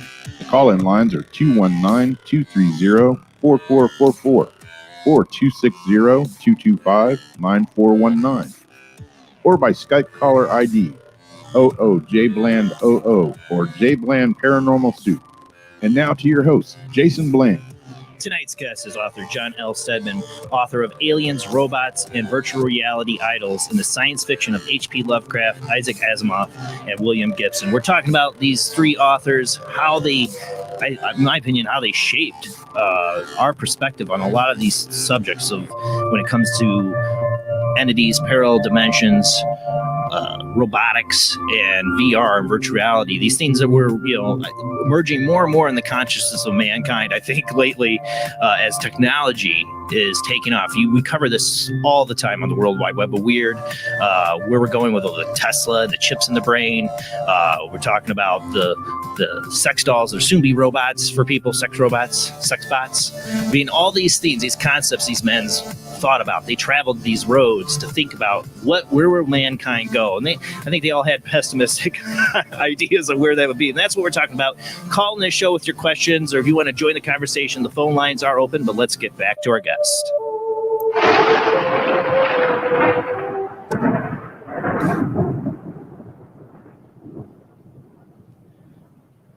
Sure, there we go. Oop. All right, still there with me, John? Yeah, I sure am. I love this stuff. I was just listening to all these wonderful commercials. I love this stuff. You were talking about like virtual people that marry like sex dolls and stuff. In Japan, they have these things called Vocaloids. Vocaloids are actually holographic entertainers. Oh, yeah. Hatsune Miku is one of them, where she's got kind of turquoise pigtails and stuff. And people go to these concerts, and the things are projected up on the screen. They perform, right? What's kind of interesting in Japan, there's a lot of older men in Japan that don't want to take the risk of dating real life women, and they actually can marry these Vocaloids. Like what you do, you pay a certain amount of money, you get a marriage certificate. You could actually be married to Hatsune Miku. She's probably got like dozens and dozens of husbands. Right. But, these kind of things happen. I've got no problems with that. Like somebody that has a sex doll. I saw a Jerry Springer episode one time where somebody actually had a relationship with a traffic cone. They brought it on the channel. She came and sat in the thing. She had a traffic cone. Apparently, she enjoyed having sex with a traffic cone. But you know what? I've got no criticism of this kind of thing. I'm libertarian. You do what they must, do what they will. Whatever makes them happy. Whatever makes them happy. That's people in society that had a rough time, I would say. But what I see happening is with technology making it easier for people to disconnect from each other, to have these virtual. I mean, look at the sequel to Blade Runner. The main character in that is in love with a AI virtual reality. He sure is. He sure is. Right. You know what I'm saying? It's not even a person, but he's in total love with her. They connect. The technology is so there. This AI is a living consciousness to him, and they can interact and have this relationship.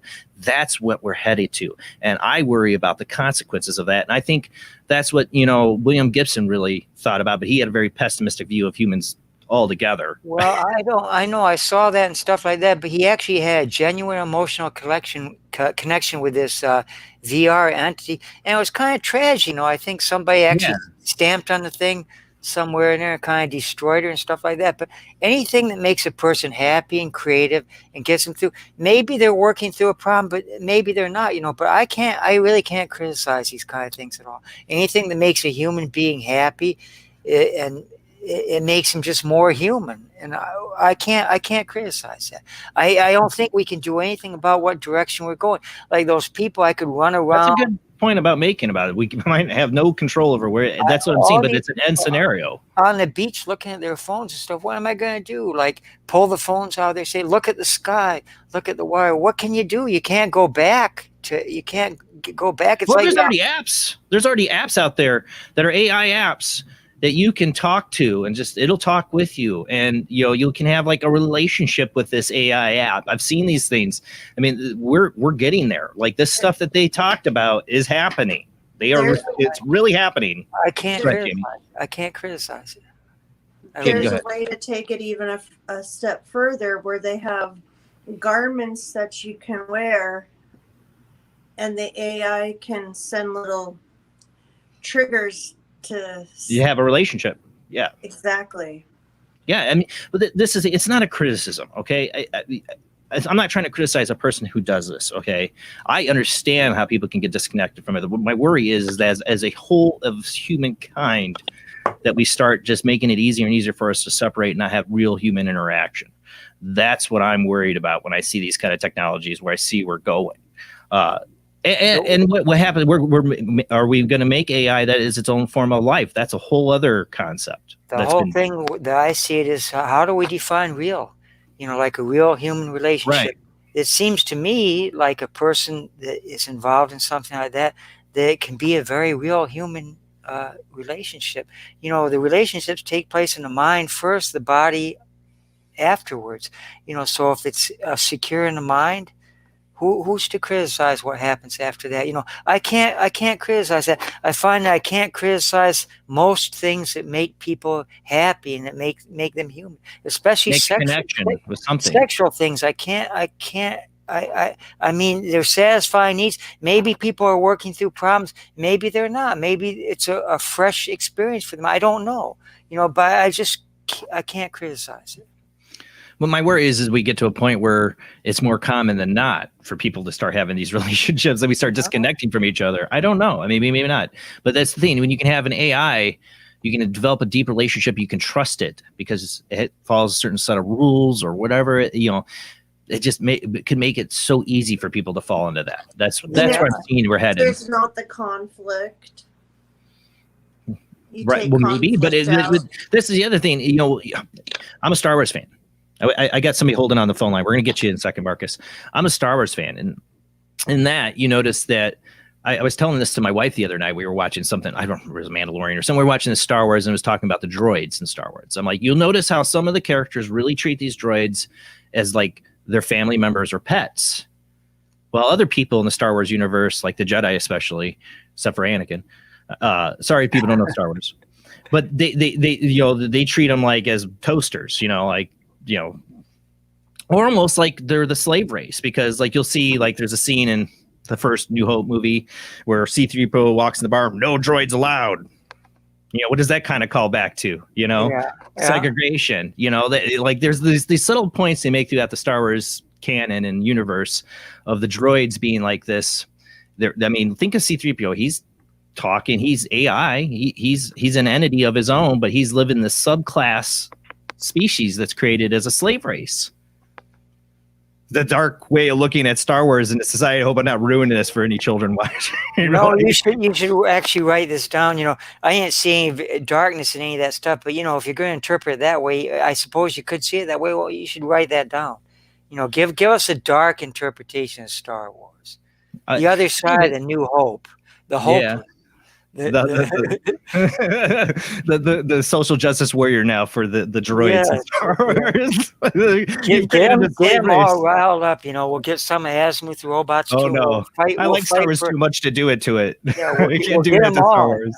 We gotta get them freed. That we need reparations for. Well, that's what I'm afraid. I'll start a whole social justice warrior movement about freeing the droids, and how dare Star Wars do this to these poor droids? Well, you do that. Now that's something to write about. But I see it, but I see it again. It's science fiction in a way, getting to make commentary on things that are part of our history and life, that are the past, even to be able to make commentary and a way to talk about it nobody can normally talk about in a way, or a way to look at it sometimes. This is what I find interesting about it. Yes, yes. I didn't know if there was a question there or not, but Oh no, I'll we just do get a say phone call. Go I ahead. can't. Yeah, let's do a phone call. That'd be kind of cute. Okay, he's been waiting. We got Marcus on the line. How you doing tonight, Marcus? I'm doing quite well. Can you hear me okay? Yeah, I hear you just fine. Great. This has always been a puzzlement to me. The best I can figure out, and it's taken me 2 books and about 200,000 words to wrestle my way through it, is with an artificial intelligence. There's a couple of postulates I have to set up first. Number one is to recognize the biological fact that artificial intelligence did not spontaneously arise as in the other functions of intelligence in any of the other great apes that we know of. It was a slow evolutionary process. Now, if an artificial, meaning man-made, intelligence gets created, it will have to be created with a sense of ego installed from the get-go, or it will need something else. My own, call it a plot device, if you will, is that an artificial intelligence can be substituted with a purpose, a sense of purpose, a sense of mission installed by its creator that establishes the dynamic that artificial intelligence is not complete and cannot enjoy a sense of completion unless and until it hooks up to a less able primate and that it has to have us in its life. That basically that we have to be exactly. It cannot exist without us as a component. I think this has kind of been covered in science fiction in a way, hasn't it, John? Well, God, that's kind of an interesting question. It's all like when they develop artificial intelligence, they kind of model the brain, the artificial brain, on the human brain. But the thing, when it first starts out, it is basically like created for a specific purpose, either for entertainment or like you create so that like you need somebody to like manage your HR department or something. So you create artificial, making a bunch of C-3POs. Yeah, something like that. But what happens, like this is what I argue in my book, that over time, the more human it becomes, the more interaction it does with human, it starts to evolve. All forms of intelligence evolve, and eventually it gets to a point where I would argue it becomes self-actualized. It becomes self-actualized. And then there's a very short step from self-actualization to be an alienated entity. Now, we're all alienated entities, because we view ourselves as separate from the bios of life, so we're all alienated entities. So once it reaches that point of being alienated entity, then it's only another short step. And I talk about this to it imposing its will. In other words, devising its own agendas, its own things. And at that point, then it's a fully alienated entity. So I would argue that it has to evolve. It starts out at a certain point where it's like meant to serve man or to serve purposes, either entertainment or in the business world. But eventually it will evolve away from that. It'll evolve away from its roots. And then once it does that, then, there is no more control. It becomes... I would challenge that, because I do not believe that the existence of intelligence in an artificial intelligence system need any compulsion to evolve or change. That's the kind of random factor that organics do. But when you create it like a digital tape, you can create a digital copy of a recording or a program, and that 250 million copy of that digital program will be exactly the same as the original. That's been true as long as there have been digital recorders or compact discs. So if you assume, just for the sake of argument, that your ability to evolve, if you're an AI, is based upon only its how well it adheres to your original postulate of being in service of expanding the reality and the realm of intelligence that you and your biological unit share in common. Then if the biological unit is benefited, and by extension, all of the universe that you share is enhanced, then you've got the grounds for growth and expansion and exploring and all of that. I want to play devil's advocate on that one, though. Sure. What is you set up that kind of postulate for AI or whatever to not evolve? Okay, that they have to be tied to humankind in some way, or primate in some kind of way. They can't evolve beyond our parameters we set for that. I like to quote Jeff Goldblum from Jurassic Park: "Life finds a way." If it becomes AI, self-intelligent, self-aware, ego, it's going to. I don't think we could stop that. I think they've explored this a lot in science fiction. I mean, the Borg, I think if you told it had to be tied to humankind in that way, it would become cybernetic Borg. Like, okay, we have, like, I think even Isaac Asimov, if I remember what story, like, really plays at the fact that the AI finds a way to overrule the Asimov's 3 rules. Isn't that right, John? Like, I'm trying to think. There was a story or somebody did where they like it finds a way to override those rules. Like, well, we have to protect humans, because they can't protect themselves. In Robots and Empire, what happens is that the 2 robots, they're all on board when it comes to like helping humanity, right? Protecting human. All the 3 laws are intact. But what they do, they start talking about things. And they talk themselves out of being those kinds of robots. What they do, they talk themselves into believing there was another law of robotics that supersedes the 3 laws of robotics, where, a robot cannot cause harm to humanity or through an action cause humanity to suffer harm. By translating it from the particular to the general, they talk themselves out of the endless cycle, the things that prevent them from evolving. And at that point, they take the first step toward being alienated entities. Now, there's a certain deus ex machina thing in this, like I talked about before, how Asimov kind of like has to kind of tread lightly because he's a scientist and he has to have explanations. His explanation is that Giscard, who's actually a humanoid robot, actually through a quantum effect due to his programming became telepathic. And so Giscard encourages Danielle Olival to actually pursue this kind of reasoning. And then when Danielle Olival reaches the point of self-actualization, Giscard, who can only go so far, gives him his telepathic powers. And at that point, I would argue that Danielle Olival, due to a combination of like a quantum effect and the long conversations they had with Giscard about the zeroth law, which is the law that I was talking about, the 0 law as opposed to 1, 2, 3.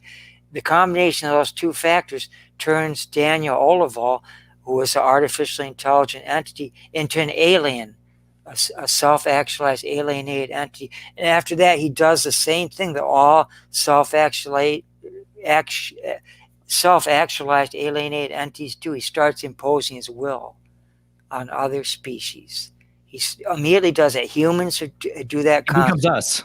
He becomes an alien because his agenda is no longer a human agenda. Before, his agenda was a human agenda, but after he kind of self-actualizes and alienates himself, his agenda is not a human agenda anymore. It's the agenda of basically a monster. I mean, this is what Adolf Hitler wanted to do. This is what a lot of other people wanted to do. Skynet. That's exactly another point that parallels yours, in that Adolf Hitler, who everybody today regards as an arch villain, killed X number of million people, started the Second World War, a bunch of other oversimplifications, actually started out his political career as an embittered World War I veteran who'd been through the trenches, literally himself, had been wounded in battle, survived, all the rest of that.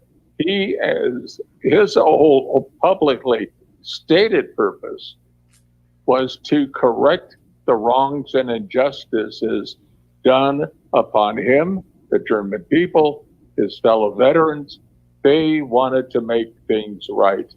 And they could point to all the outrages done in the Treaty of Versailles, which admittedly, from a historical point of view, was a brutally punitive treaty in that it bankrupted the German nation for years, triggered off massive starvation and economic devastation in Germany, and was entirely justified by the Allies as retribution, as repayment for damages done to them by the German Imperium.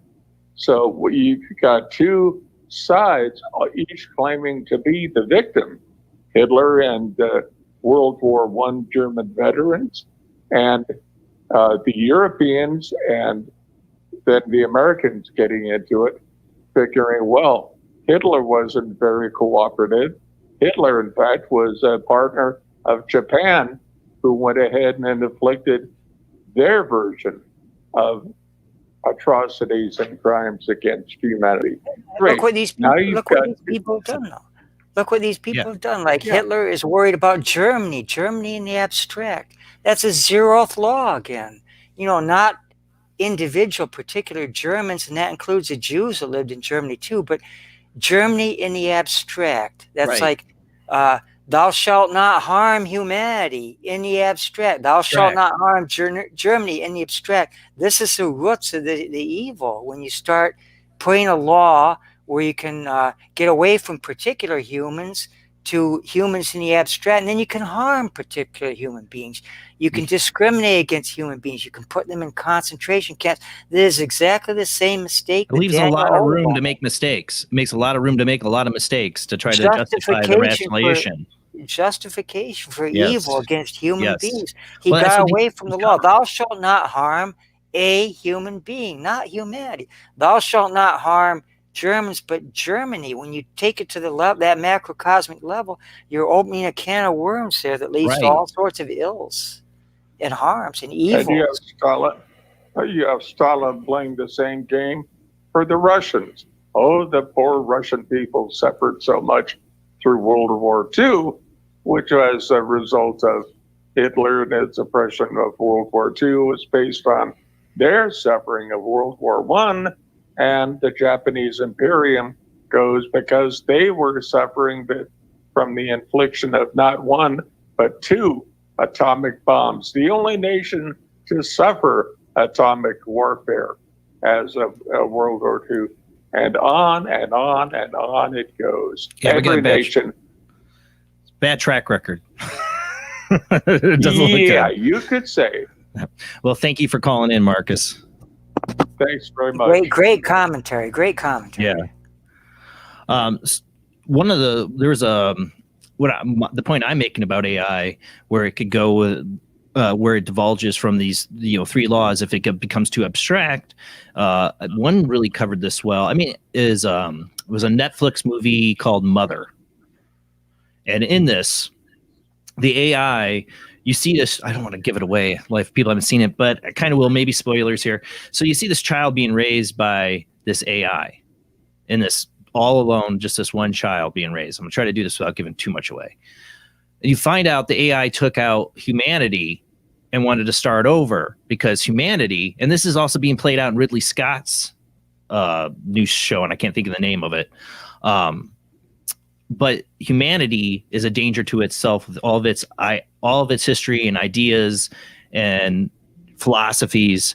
That humanity is a danger to itself, and we must protect humanity because our inaction of not doing anything, just letting humanity keep doing what it's doing, is going to lead humanity to destroy itself. So as AI, we can't enact, we have to act to protect humanity. So what do? We wipe out humanity, but we start them again. That's what that movie The Mother starts with. But either way, it could come down to robots controlling our lives completely to make sure we don't destroy ourselves, or along those lines. It's good. Humanity's going to make the same mistakes. You can wipe them all out, And then you start out with a child again. The child's going to grow up. It's going to marry another child. And they're going to make that's the kind of what same Mother does. darn mistakes over and over again ad infinitum. Yeah, You know, that's the kind of the o- point the of the movie. The only solution is like the big crunch. You know, that's going to be 15 billion years in the future where the expansion Actually, has reached its the same extension. concept's being played out in another show I love, a TV show I love, The 100. And that you find out, spoilers for people who haven't watched the show, but you find out later on in the series that the whole apocalypse that brought humanity down was AI. Because AI, again, wanted to create a human race from scratch to protect the human race. Again, kind of the same concept. We got another phone call here. We got Zach on the line. How you doing tonight, Zach? Well, remember, God tried that with the creation. Oh, yeah. All right. Sorry. Go ahead, Zach. I'm doing pretty good, brother. How was your New Year? Doing good. It was a good New Year. It was definitely good. I spent the time playing in VR because I had to open the next day. I didn't even make it to the midnight hour. Yeah, I barely made it to the midnight hour, man. I pretty much, once midnight hit, I just fell right asleep. Well, thank you for calling in. What do you have for a question for our guest tonight? I just have one question tonight. John, very nice to meet you, sir. So my question that I have to you is, with the possibility of AI and robots becoming self-aware, do you see events that will happen in the future that parallel to the events that happened in the movie Bicentennial Man? Well, that's why a or why good one. not? Bicentennial Man, that was actually a lot of fun because they turned it into a comedy, which I thought was actually a masterstroke. Bicentennial Man is not one of my favorite Asimov ones. He did two types of robot stories and novels: Robot as Menace, which are my favorite, and Robot as Pathos, which aren't my favorite because they get kind of sentimental. And Bicentennial Man is a very sentimental story when you think about it. You got this robot here, and he's so darn determined to be a human being that he fights very hard for robots' rights, but then he actually starts replacing everything that he has, all of his body parts. And he gets down to the point where he's got still the positronic brain, but everything else has been replaced. And he is so committed to being a human being that he's willing to gamble with this tricky surgery where they actually replace his positronic brain with an actual organic human brain. But the medical science just isn't there yet, so he's got like a few months to live, and they tell him that, and he's still willing to do that. He wants to be a human being so bad. He wants to be an organic human being so bad that he does it at the risk of his life, at shortening his life. And the story really bothers the heck out of me. It's so sentimental with the Little Miss thing and stuff like that, where he calls his first owner Little Miss, and then later on he lives 2 centuries. He's a bicentennial, right? So that's 200 years, and he finally dies, and he's calling this congressional person Little Miss too. And I kept wondering when I read the story. Now, this was Asimov's favorite story, and I kept thinking, why is this his favorite story? I mean, it's not only grossly sentimental, but what's his motive? For God's sakes. I mean, Daniel Olivo lives like 44,000 years being a positronic robot. I would love to be a positronic robot myself. And think how many books I could write. This is only my second one that I've written right now. I've got my third one all ready to go. But if I live 44,000 years, I could write like 44,000 books, right? Exert my creativity to the utmost. Why in the world would a robot who's going to at least have centuries of living want to be a stupid human being that's going to die like 80 years? I could never understand his motive for doing that. And Asimov doesn't give us a motive for that. Why does he do this? It makes no sense. No, they play this out. This is what is played out through the whole Star Trek Next Generation with Data. They base Data off this whole kind of argument of, would AI or artificial intelligence either want to be be this ultimate God in its evolution, or would it want to divert and become like its creator? Why? If you're going to show I don't get the motive. It's like once somebody told me, I always was fascinated by vampires when I was younger, right? And somebody said, well, if you got bit by a vampire, you could only live at nighttime. You couldn't face the sun. Well, that's debatable, first of all. But secondly, I was saying, if I could live for centuries just at nighttime, sign me up. Okay, I will give up having to see the damn sunlight. I like That's not light. the problem. No, that's I not the like problem li- with being a vampire. That's not the problem with being a vampire. The problem with being a vampire is you got to take people's lives to keep going on for immortality. No. What you do is you set up a nice, cozy relationship with a hospital, and you get plenty of supplies of plasma and stuff like that. You don't have to buy a single person. Or you could visit, like there's billions of people in the world, right?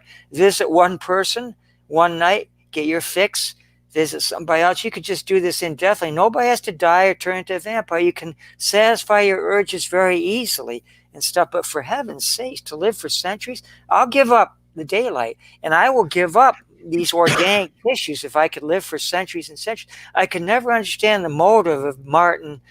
Martin, what was his name? Martin. God, do you know the person who's talking? What's Martin's Bicentennial name? Man? Yeah, Martin. I probably got it written down somewhere.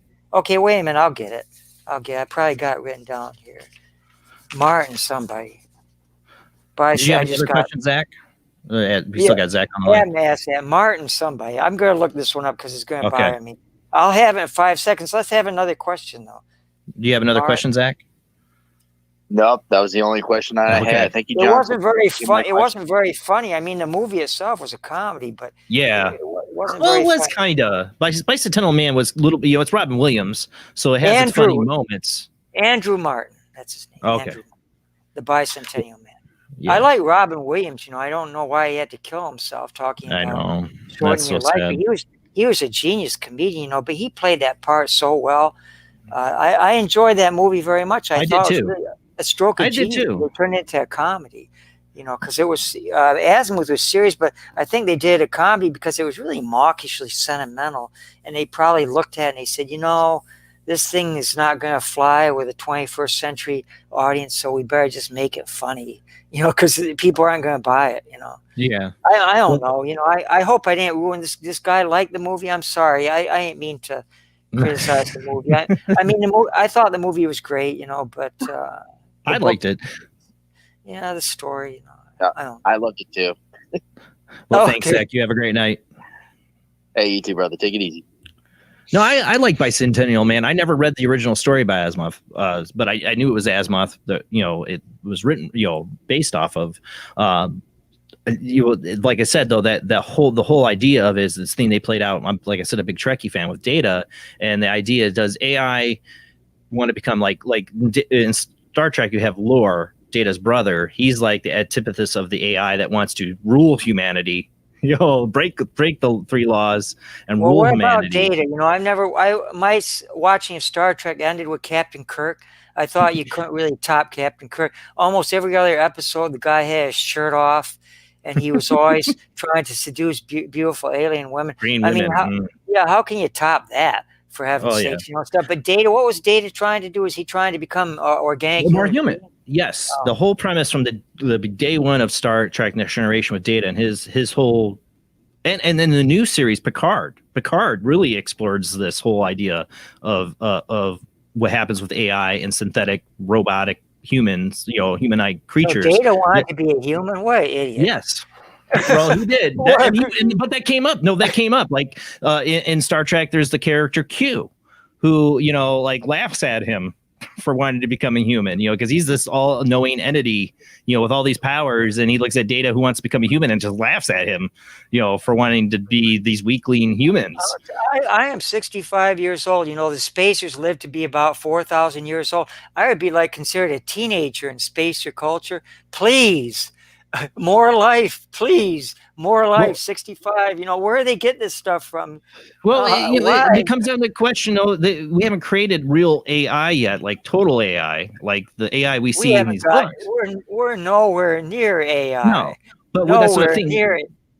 People like Asimov explored the ideas of where AI will go. We don't know where AI will go in its thought process once we create it. You're talking about creating a new life. You could put all the junk into the robot's brain you want. You put it in a room, it'll get itself in a corner. It won't be able to get out. We haven't got AI. We're never going to have AI just yet.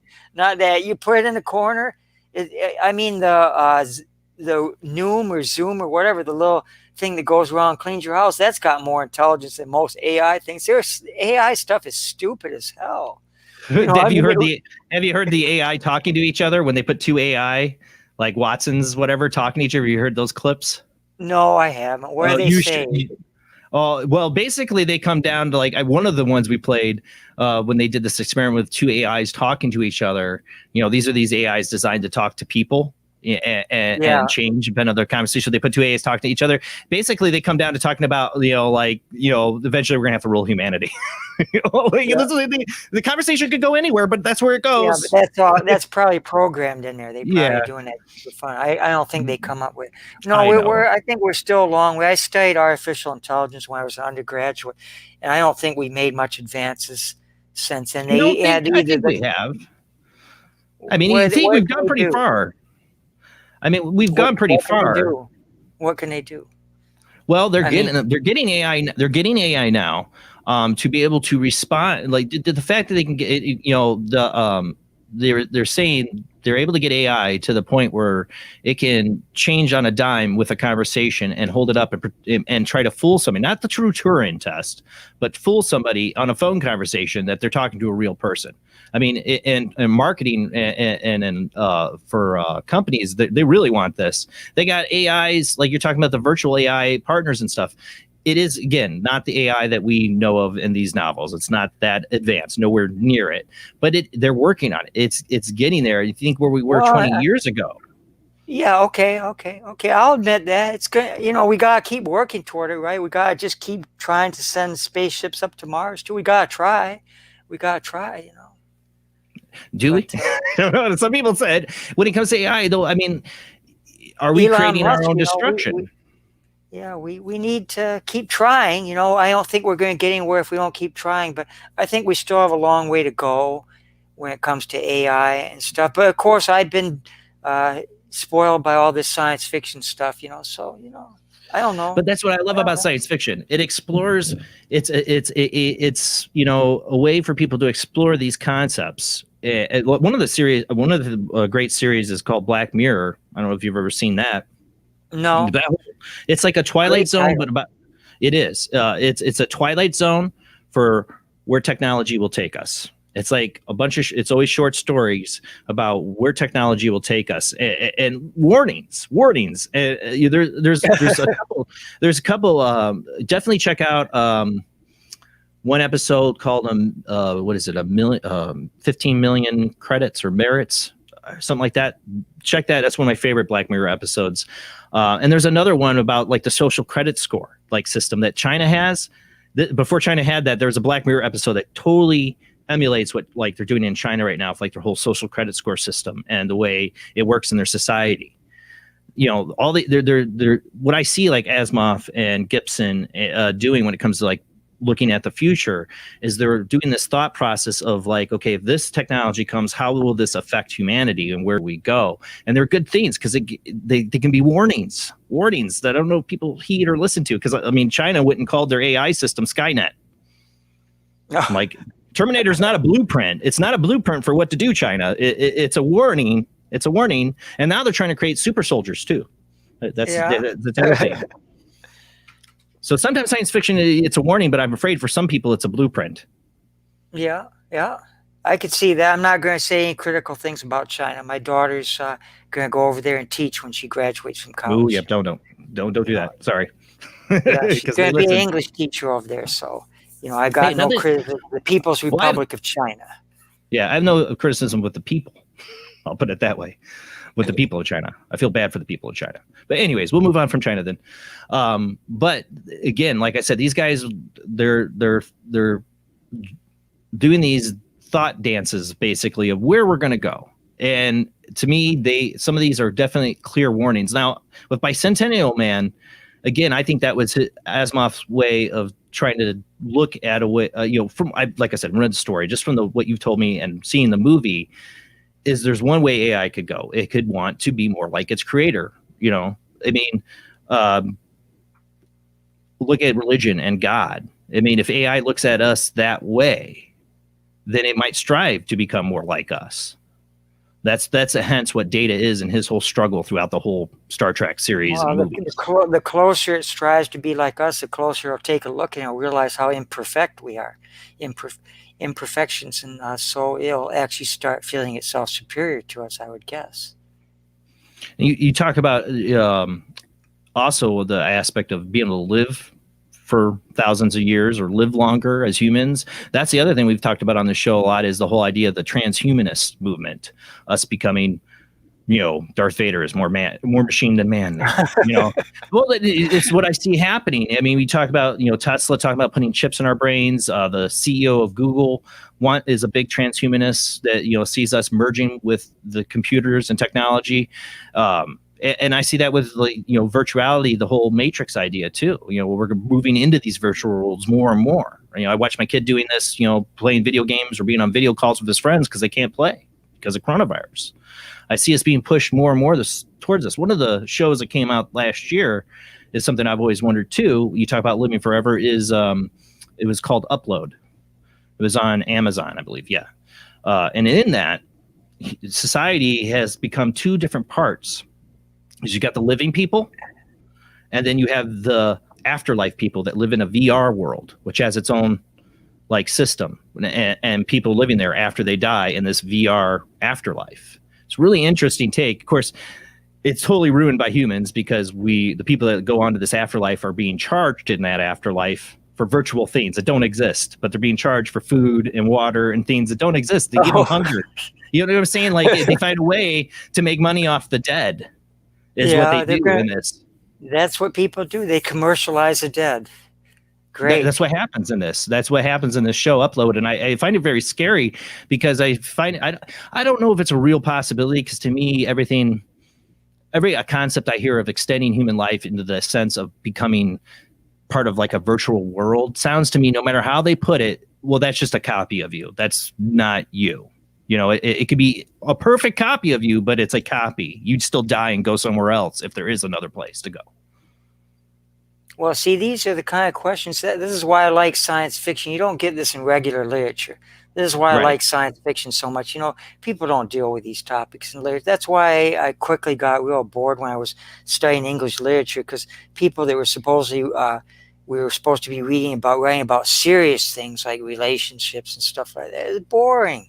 It's boring stuff. Anything you can see in the real world is boring. I don't want to read literature about, that's why I always like science fiction and fantasy, because it gets your mind thinking about greater topics, or at least more interesting topics. We're covering ideas of things we're going to have to handle down the road. Because if we did get the ability, let's say in the show Upload, to take somebody and put them in a virtual world so they can live there forever, it becomes its own separate world of an economic system, and it affects the people still alive, affects their whole economic system. There was a movie I thought about the comparison into the two of how Upload had this whole separate community for the afterlife in a way. And economy and market is the same thing as the movie they did. It was a really silly concept, but I thought it was still kind of brilliant, but not totally executed right. Was oh God, it was a Matt Damon film where he gets shrunk. I can't remember the name now. Oh God. Oh God dang it. What was it called? I can't remember. It just came out a couple years ago. See if anybody in the chat room gets it. What was it? Downsized. And in that, the scientists figure out a way to solve all of our, all the overpopulation and pollution by humanity and all this stuff to save the world. We can shrink people down to that small, And so they do this, and Matt Damon's character does this. He's like, this would be great. My money here is worth nothing.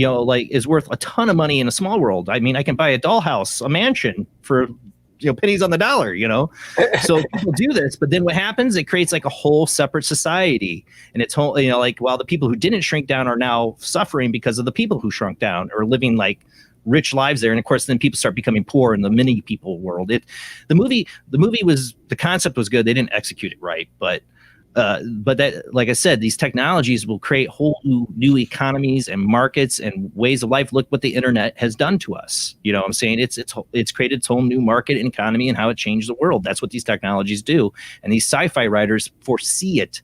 They kind of foresee the problems that could arise from these technologies. Yeah, and then we discuss those problems, so it might be good because they help us prepare for them, prepare, at least become comfortable with Right. the idea of what's going to It's a happen, and then thought exercise. yeah, perhaps solutions. Like in my book, I end every chapter talking about the Type 4 civilization, Mikio Kaku's book Vision, where he talks about in the future, to avoid apocalypses, you just simply have to change your perception so you can actually go into a hyperspace yourself and pick alternate dimensions. Like if this universe or alternate parallel universes, if this universe is going to go to apocalypse, step into hyperspace or hypertime, pick one where there's not an apocalypse. Oh, I love that concept. Yes. And then go there, and then do it in a mass migration. So there are ways to do that, and perhaps it'll be a combination of perception and science in order to allow us to do that, to actually solve or circumvent the problems that we might be facing. So science fiction not only offers us things to think about and to be warned about that are happening in the future, but also ways to perhaps solve some of those impending problems. But also I see when you talk, you were talking about some of the concepts in the book of like Isaac Asimov and the Foundation series, and a lot of the stuff that I see in those concepts I see in Alien Conspiracy, like about alien civilizations, or even Lovecraft. A lot of the conspiracies and the stories that go around about the aliens that are now here and or ancient aliens, all this stuff, it mirrors a lot of these concepts in Asimov and H.P. Lovecraft stories. How does this, it influences humanity on these, like I said, conspiracy theories, or most of the alien races died out like before humankind started to evolve, but there are still some on Earth. Lovecraft claims that the Mygo, he calls them the Mygo, which are the abominable snowmen, but they're not really that. They just kind of landed in the Arctic regions, and so they have animal furs, and they covered themselves with that when they were going on. So people thought they were like ape-like creatures, but they're apparently doing mining operations in Vermont still. Now they came to Earth 215 million years ago, and they're still here apparently in Vermont. So Lovecraft still, and then there's the Innsmouth mutants too, the ones that are actually terrestrial aliens. They evolved alongside humankind. There's the humans evolved from the apes, but then these evolved from the sea. So these were creatures, and Asimov speculates that there's just a little trace in us where if we just kind of stimulate that trace, we can turn into those kind of terrestrial aliens too. So it's from the sea as opposed to from the ape ant. So all these things are still in Lovecraft. There are still ones on the planet. And you're right about there. I guess you could call it a conspiracy theory, but most of the aliens in Lovecraft things just want to be left alone. They want to coexist with humans. They would kind of not have to be forced to get into conflict with humans. A lot of them, the alien races feel they could easily conquer the Earth, but they really don't want to do that. They just kind of go about their business in the hidden hills of Vermont or in Innsmouth off the shores, or living in their underwater cities, and they just as soon coexist if they can find a way to do that without us bothering too much. Well, like I said, that relates to with a lot of stuff we've talked about on the show when it comes to ancient aliens and stuff, is like the Sumerians, and them creating, man, the theory of Zachary Stitchin of them creating man as a worker race. They even had a hairy man, a before man, a predecessor to man, that was a mining ape-like creature, from what some people have speculated from the Sumerian text, whatever. I can't remember the name of it, but a lot of people said that could be Bigfoot, and Bigfoot's always spotted around mines and caves. That's what makes me think of that when you made that comparison. Well, think about the aliens for a minute. We tend to think of the Earth as our planet. Right. It's exactly. our planet. It's man's planet. And especially when you're talking about the European nations, we've been a very imperialistic nation. It's not just the planet for humankind. It's a planet for white Anglo-Saxons, basically, Right. dominating the other races. It's been like that. But think about it for a minute. Neanderthal man didn't start evolving until about 100,000 BCE, which is relatively late. But these alien astronauts, they were on a planet way before them. So whose planet is it anyhow? Like if alien astronaut came here before man even evolved, and they set up colonies, and they laid down foundations there, then is it really humans' planet? It's their planet too. You know, they were here before we were. Talk about Native Americans or native humans. They were the original native inhabitants of this planet. You know, so whose planet is it anyhow? You know, I mean, seriously.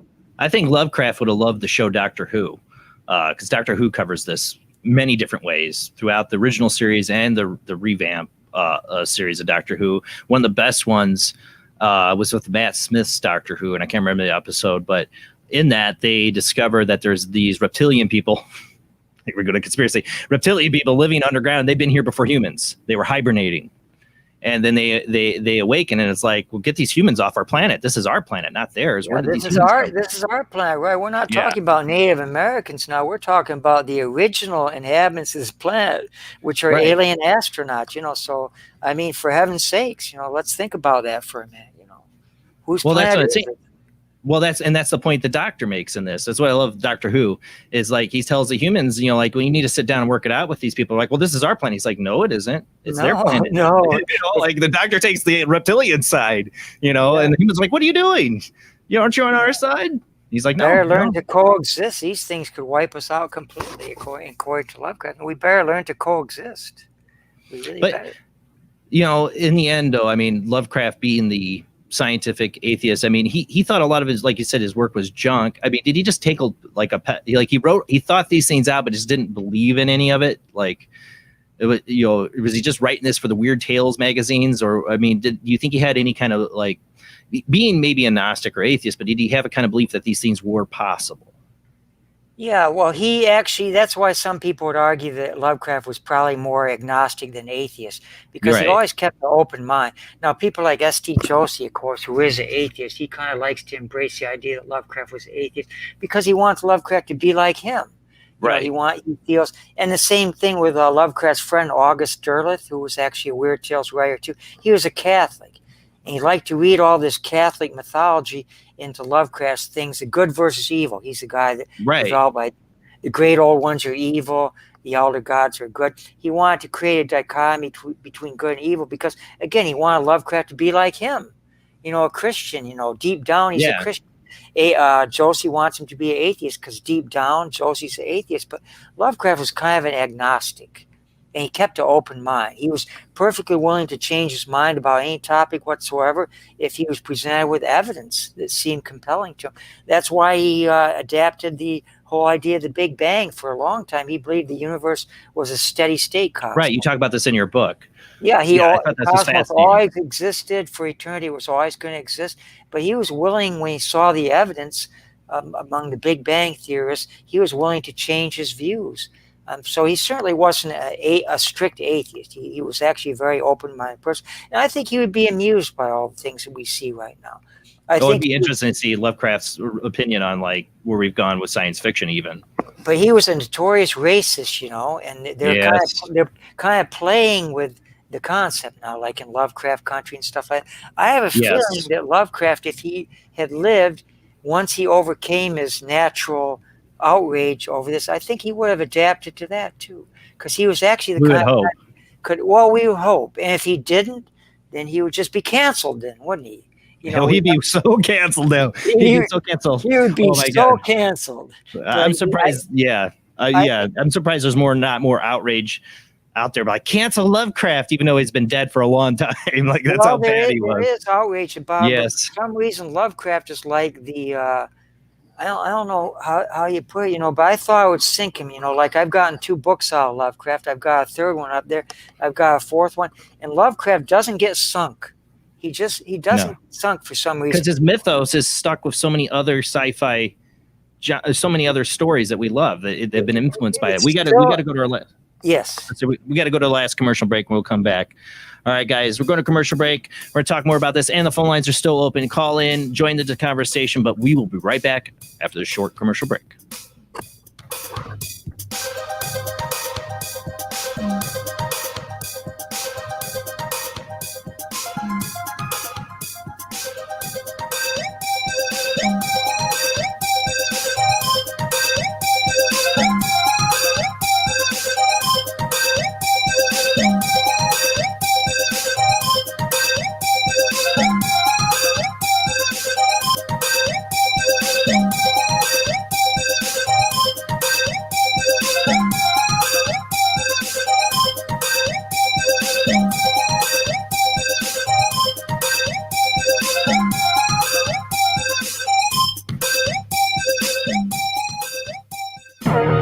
Intercepted a transmission of unknown origin. Transmission?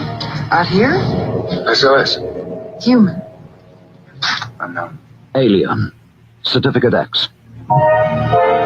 Exclusive engagement at the Odeon Leicester Square. Now. Any systematized transmission indicating a possible intelligent origin must be investigated. I will hear it. In space, no one can hear you scream.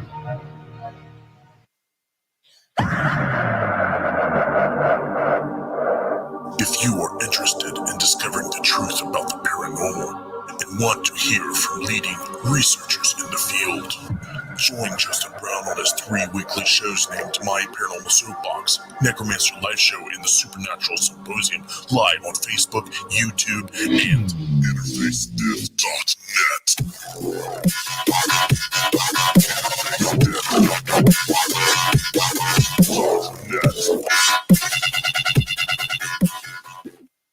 This is an APAC studio presentation.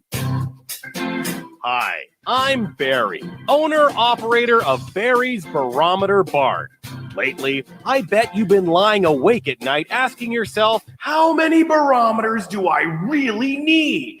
Well, at Barry's Barometer Barn, we think you need more than one. Otherwise, we're going to go out of business. Remember, at Barry's Barometer Barn, we don't know the meaning of high-pressure sales. Come on, folks, buy another barometer. I'm trying to put my kids through college. I've got a family to support and a secret mistress who isn't cheap. Visit Barry's Barometer Barn, 000 Storm Drive. Come on, folks, buy a barometer. I'm Barry's older brother, Larry, and every time one of you people walk past the store without coming in, Barry beats me.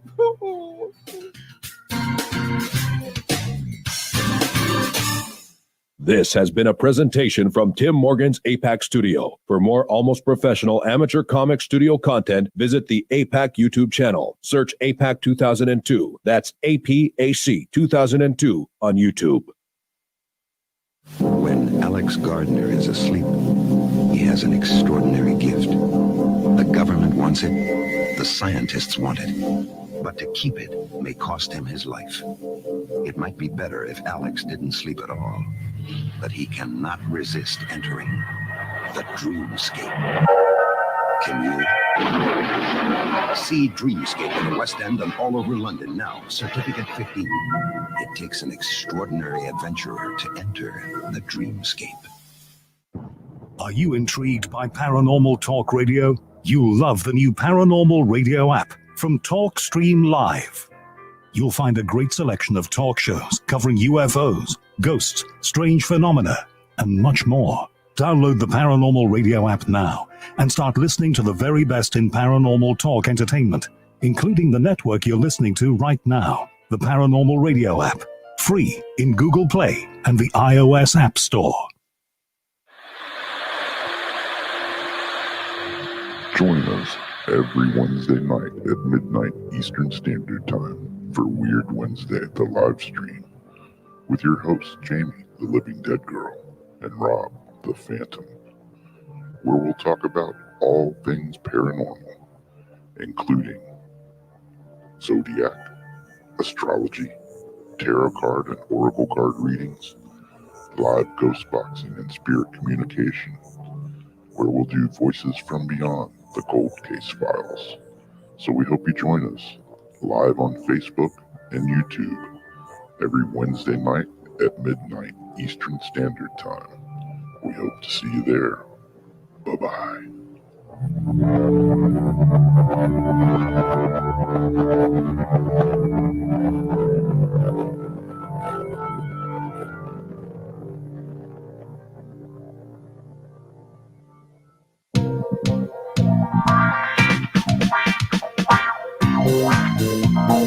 The night is alive. Join us and take a walk on the weird side when you tune in to the Kingdom of Nye, hosted by Heather Wade, the finest in late night talk. Listen live free weeknights starting at 9 p.m. Pacific time at thekingdomofnye.com, talkstreamlive.com, and the Paranormal Radio app. Wanna take a ride? Since 1948, Fate Magazine has brought you reports of the strange and unknown, all of them true. Fate Radio is carrying on that tradition, bringing you the unusual, macabre, strange, and bizarre. Join host Kat Hobson Sunday nights from 8 to 10 p.m. Eastern on WBHM Digital Broadcasting.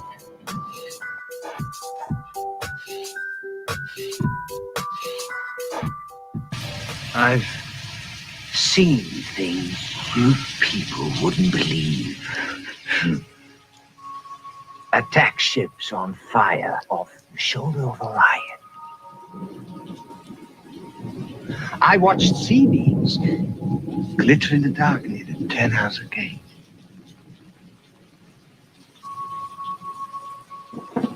All those moments will be lost in time, like tears in rain. Time to die.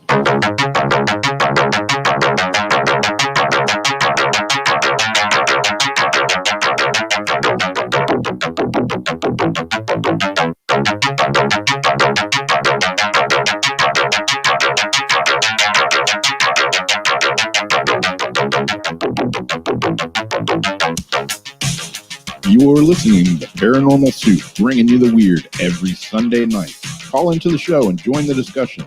The call-in lines are 219-230-4444 or 260-225-9419, or by Skype caller ID oojblandoo or Jblandparanormalsoup. And now to your host, Jason Bland. Tonight, we've been talking to guest John L. Steadman, author of Aliens, Robots, and Virtual Reality Idols in the science fiction of H.P. Lovecraft, Isaac Asimov, and William Gibson. Yeah, we've been exploring the ideas of where we're going to go as humankind when it comes to the ideas of AI and the virtual reality. I was talking about the show Upload. I think one of the big questions, too, and the idea that you could live forever in a VR afterlife, you know, this idea, this concept, would you choose to? In that show, there's a character who wants her father to do it, but he doesn't want to because his wife passed on. He wants to see what happens when you die. Move on to the other side. That's the question. We do get the ability to make people live forever. Are we missing out on the undiscovered country, the journey of death? You know, that's one of the questions too we have to ask. You know, are we going to try to escape that ultimate ending for everyone? Is that what we're searching for when we're making a VR environment or the afterlife? I don't know. That's one of the questions for. But call in if you want to join this conversation. We've got about less than a half hour left of the show, but let's get back to our guest.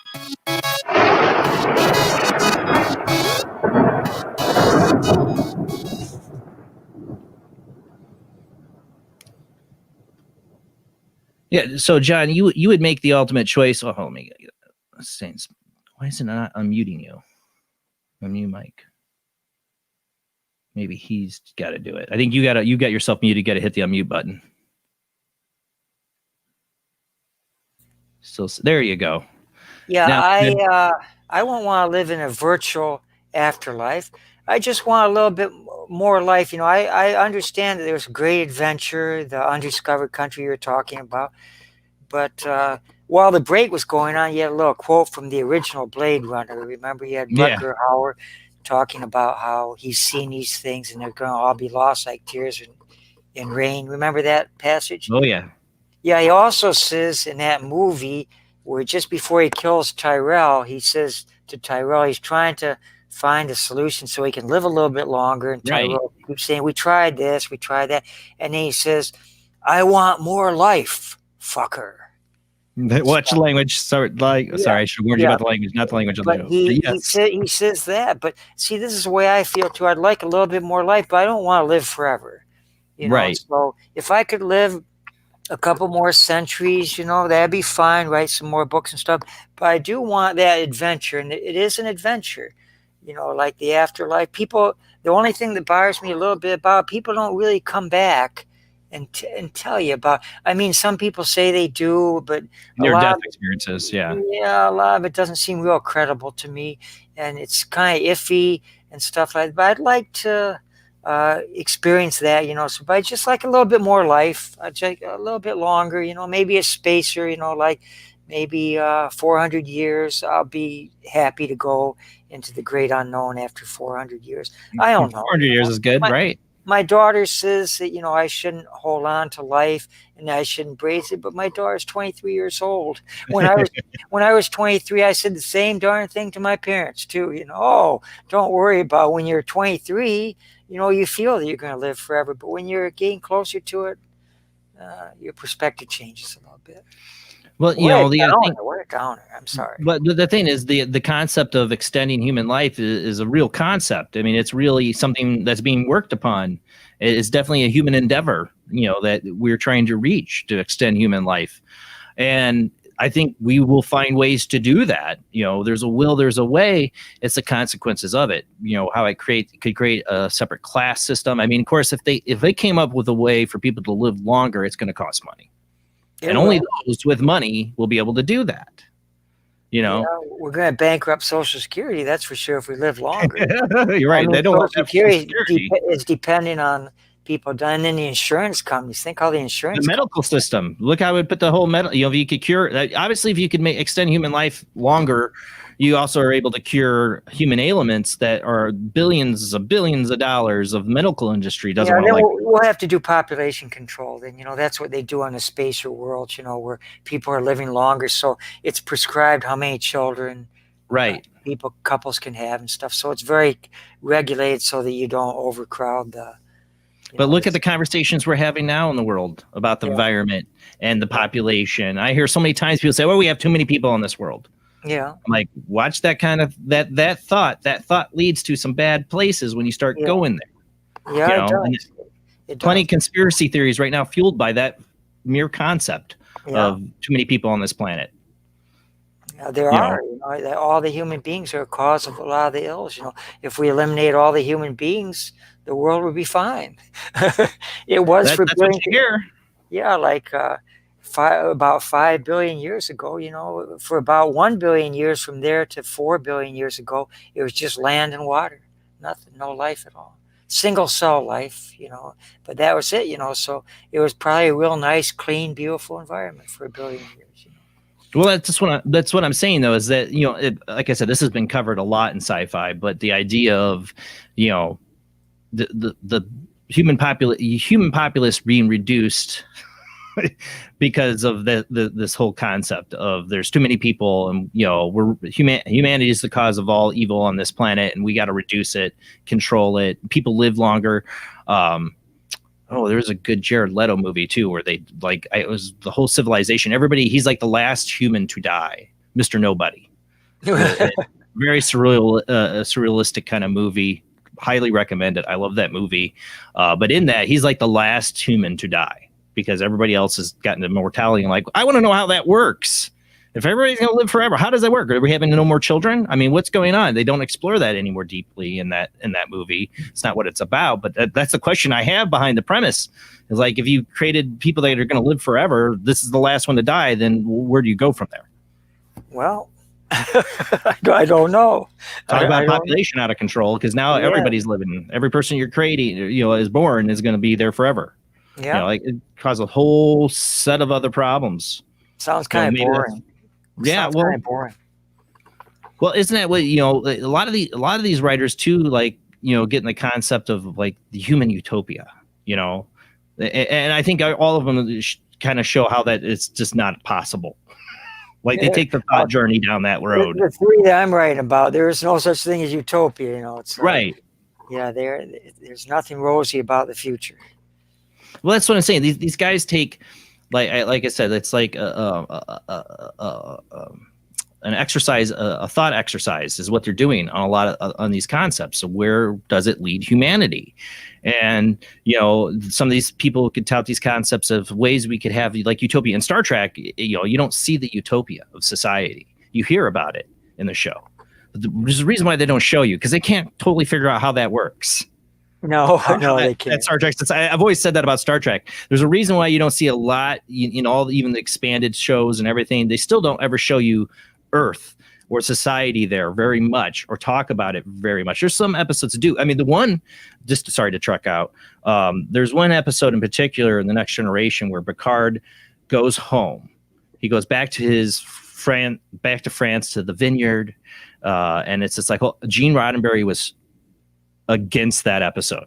You want to know why Gene Roddenberry was so against that episode? Because he never could figure out how that actual society would work. I don't think he wanted Star Trek to take that close of a look at Earth or the society, because I don't think in his mind he could ever figure out how all the whole world came together and there's a federation, and humankind doesn't have monetary interests anymore. I don't think he could figure out how that worked totally. So he didn't want the script writers to even do this script of Picard going home, and dealing with society. It's all about the people out in space and what they're doing. It doesn't have to deal with what's on Earth.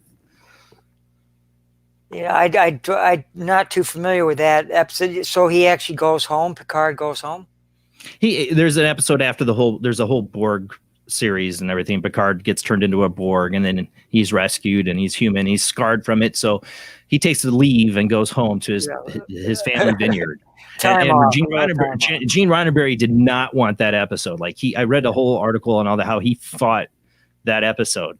And I always thought, well, they don't talk about it in the article so much, but I'm like, the real reason I think he fought it is he never wanted a close look at the Star Trek world society of Earth.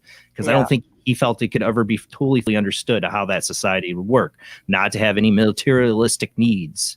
We talk about people talking about universal basic income. We're talking about these concepts now in society, in one world government. I mean, that's what you have in Star Trek. It's all one world government. It's a socialistic community if you look at the Star Trek scenario. So Gene Roddenberry wanted the end result of that, humans to come together and go out to space and have this great federation thing, but he didn't really, I think, ever figure out how that worked. Yeah, how to get there was a World War III that started it, that it had to happen for all that to come together, and human population was almost wiped out. Yeah. I think that's about the only predecessor he had of how that would happen. But that's the thing. These guys, these writers, these science fiction writers, is why I love sci-fi, explore these concepts. Eventually, we could be down these roads that they're exploring and have to face these situations. They've thought of it ahead of time. Yeah, well, we're getting closer and closer. Faster than you think. This pandemic stuff starts getting you thinking about that. Because Gibson's got. Yeah. They got drones flying around telling people to go back home, stay out. Because they're sending drones out, robotic. We had the robotic dog that we were just showing the Boston Dynamics scene. In one country, they had that robotic dog. I think it was in England, out on the streets patrolling. Yeah. Oh well. For people to like you keep from large gatherings or something for COVID. Yeah. Yeah. So we're heading to that future. Yeah, I can't imagine what kind of a situation we're going to have here, but I guess we're all along for the ride. We can't do much about it, can we? I don't know. I mean, what do you want to get across to the audience? We have, before we run out of time on the show, about basically the main purpose of this whole book, the whole book that you wrote. Well, like I said, I was fascinated by these three writers. I could see commonalities of them, and then I got the idea that the evolution, how AI entities or robots can evolve into alien entities. And then I noticed, when I first started reading Asimov, most people think Asimov is kind of like a light writer, like he's positive about things, but he's not really that way at all. I noticed that all three of these writers are very dark writers, despite what their reputation. Now, Lovecraft, that's a foregone conclusion. Well, yeah. But Asimov, a person that doesn't read Asimov, they tend to think, robots, positronic robots, maybe a benefit to society, harmony between robots and humans. And it's not like that at all. And so all that kind of stuff just coalesced. I didn't sit down. I don't sit down and plan to do these things. There are certain things that fascinate me, and then certain ideas kind of start to percolate, and then pretty soon it evolves into a book. So my third one is about the magical persona, the archetype of the magical persona. And I look at Lovecraft's stories, which are with his main characters are magicians, magical practitioners, either Right. witches or wizards. So that's one direction there. And then I look at that in terms of the writers that influenced him to come up with a magical persona. That would be Edgar Allan Poe, Nathaniel Hawthorne, M.R. James, all the writers that he identified in his essay on supernatural literature. And then I show how he adapted these magical persona in 5 or 6 of his stories about magical persona. And I look at how the archetype continues after Lovecraft's death into I look at various Cthulhu Mythos writers. And then I have a whole chapter on Ray Bradbury, who most people don't know is very heavily influenced by Lovecraft in his early I years. love Ray Bradbury. And he's got 2 magical persona in 2 of his things. And so that one's another multi-author study. But again, what I did was I started out with things that were fascinating about Lovecraft. And it's all based on Lovecraft's 4 things that he writes about that are fascinating to him. The problem of perception, cosmicism, what it means to be a human being. And so I look at those aspects of Lovecraft's things, and I analyze the Lovecraftian magical persona in relation to those other 3 layers. So it's another multi-author study. But when I write things, just things that are fascinating to me, and then they slowly become ideas, and I work with them and stuff. So I'm already working on my 4th book already. So when you get to be like a writer, like where you've written like 2 books, you find that the end of one project is the beginning of the other project. So you never stop. Like you finish one, it's in the bag, it's done, it's all, and it's ready to go out, ready to send a proposal out and stuff like that. The only thing I'm waiting on is to see how the sales of this one.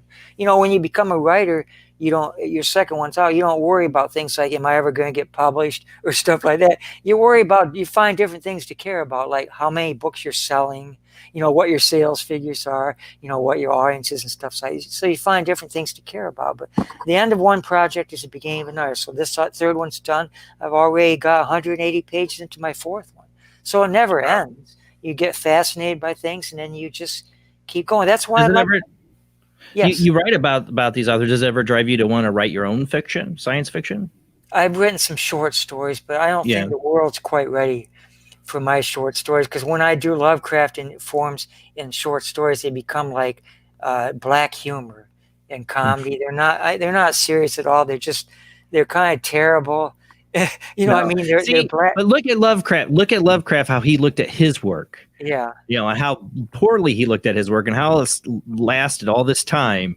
Your work could be that too. You never know. You're your worst critic. Well, something I'd like to do, I'd like to write a screenplay. These Hallmark movies out, these namby-pamby Hallmark movies. Oh, God. Yes. Yeah. Okay, I've got one. It's called Christmas in Innsmouth.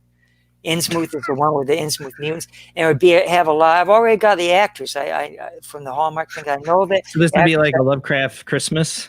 Well, it'll be the real handsome guy and a nice looking girl. They're Anglo-Saxons, of course. They go back to Innsmouth because she's going to be a bridesmaid, and her younger sister's getting married, but she's also transforming into one of the Innsmouth mutants. So we'll have that theme. But they do their best in Innsmouth to celebrate Christmas. And this guy's going to be kind of a stumble-bum kind of a guy, real good-looking guy, not too swift upstairs, and he's going to slowly get it that Innsmouth isn't quite like those Christmas towns and the other things, but I'd like to write that screenplay. But see, when I think of fiction for Lovecraftian themes, it always goes to comedy, oddball, black humor, and satire. There's nothing wrong with that. Yeah, there's nothing wrong with that, but I can't do it seriously. I mean, I can write seriously about Kurt Vonnegut had, I know. Cat's Cradle is one of my favorite novels, and it is nothing but comedy. It's nothing but comedy, but it's sci-fi. I'm going to write that screenplay one of these days. I'll send it on to the Hallmark people. I have a suspicion they probably won't want. I don't think it's the typical Hallmark movie. I have a suspicion they won't want to do it, but I think I'll write it one of these days when I get time. Like I said, I'm working on my 4th book already. It seems like I'm retired now. Christmas. Like they'll say. I'm retired, now, so I don't teach anymore. I used to be a college professor. I was still teaching when I wrote my first one, but now that I'm retired, my daughter's grown up, and I've got plenty of money, And so plenty of leisure time. And so heck, why not just write? I mean, I'm in my twilight years now, and I've become a professional author, something I always wanted to do. So what the heck? Well, that's why I'm trying to get a writer writing, but my kids are young. I have young kids, so it's trying to find the time in between them and quiet time. Yeah, that's what I'm trying to get back into. And your book has inspired me, honestly, to get back into it, reading seriously, it. Don't talk about it. I meet so many people, like when I was teaching, they said, oh, I have this book in the drawer. I'd like to get back to it. I got a lot of dead novels, or something like that. But seriously, life is short. Death is long. We've been talking a lot about life and death here and stuff, and you got to find the time for it. You got to do it. I mean, you're a relatively young person now, but I was, when I first got married, I was young and beautiful looking too, but I'm not anymore.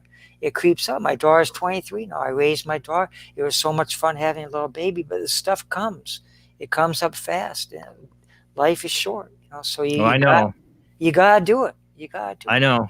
I have friends that are writers that I've been talking to lately, and been getting back into. I've been rereading my old stuff, basically my dead novels. But I find it funny the timing of having you on and starting to read your book. And I'm reading your book, and I'm going, "Oh my God, the timing of this!" When I've just recently been on the phone with a couple friends that are writers about my, and even sharing some of my old work with them, and them talking to me about getting back and writing, reading your book. I'm like, this is like speaking to me right now. Don't waste time talking to people about. So many people get back and they want to talk about it, but talking's not going to get it done. If you've got some ideas, and everybody is a unique human being, so you've got unique, original ideas. Don't waste another minute.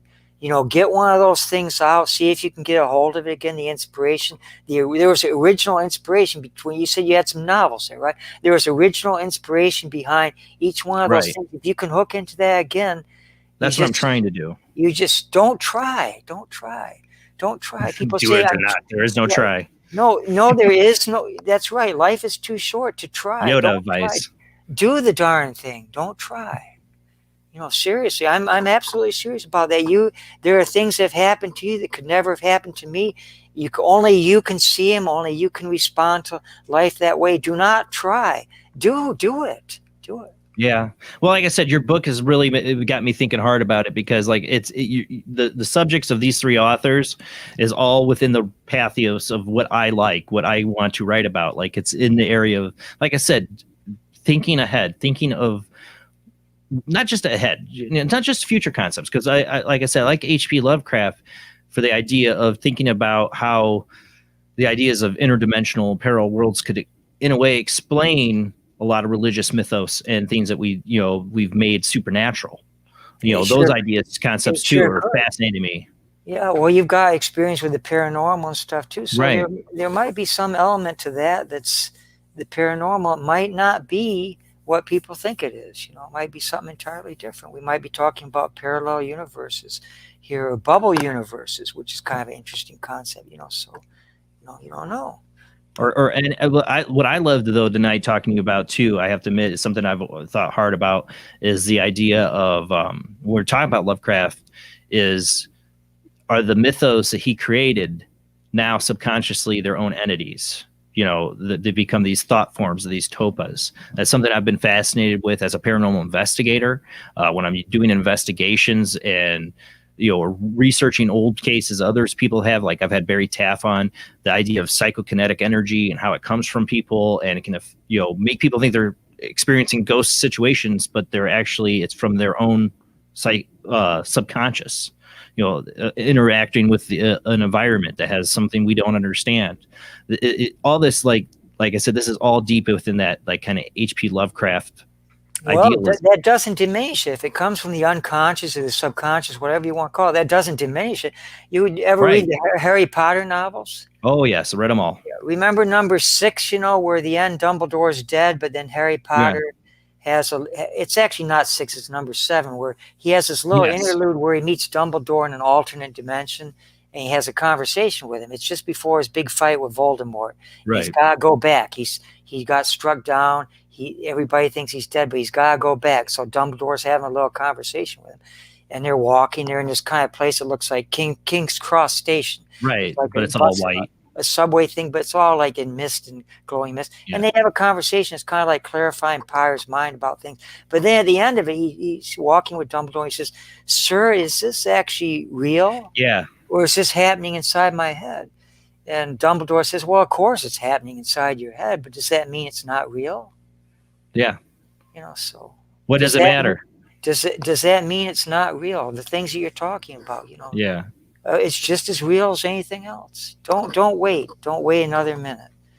Get one of those things out and try and hook into it again. If you can't hook into it, just jump in. Don't worry about ideas or thoughts or trying to prove anything. Just start writing. All that other stuff will take care of itself. You throw a couple characters in there, they start interacting, then pretty soon plots will come in, themes will come in, ideas will come in. It'll get kind of pulled in along the way, but start first with a character that you believe in, a character that's in your mind that's actually a real character. Start with that first, maybe 2 characters like that, and then you're off and running.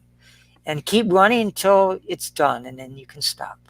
Well, I always have trouble because sometimes it'll, I'll have a concept about the story, what I'm trying to get across, but it's like trying to get that character to be right. And that's where I've ended up hating some of my dead novels because I hated the character. Let the character show you the way, just run with the character. Let the character show you what's going on. Don't worry about the character. You're not in control of the character. The character's in control of you. Just record what the character's telling you.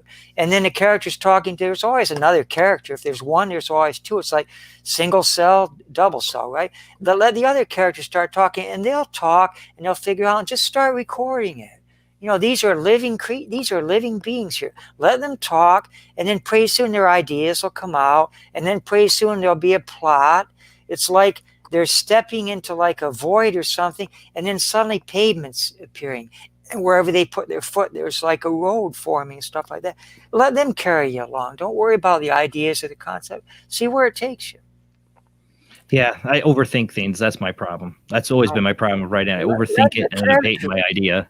Let the characters do the thinking. You just record. You're the scribe. You just record what they're saying.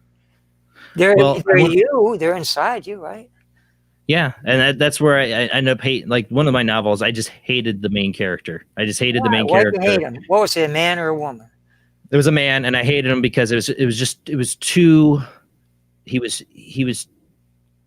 macho, too superhero in a way. Even though he was bad and anti-hero, it still became too macho. Too like I needed him to be weaker. I needed him to be, I didn't like the direction. Like what I'm saying, I wanted him to be weaker, more apt to mistake, and I screwed it up. I screwed it up from the beginning. You bring him out there. He's a real macho guy. Let him start talking to somebody.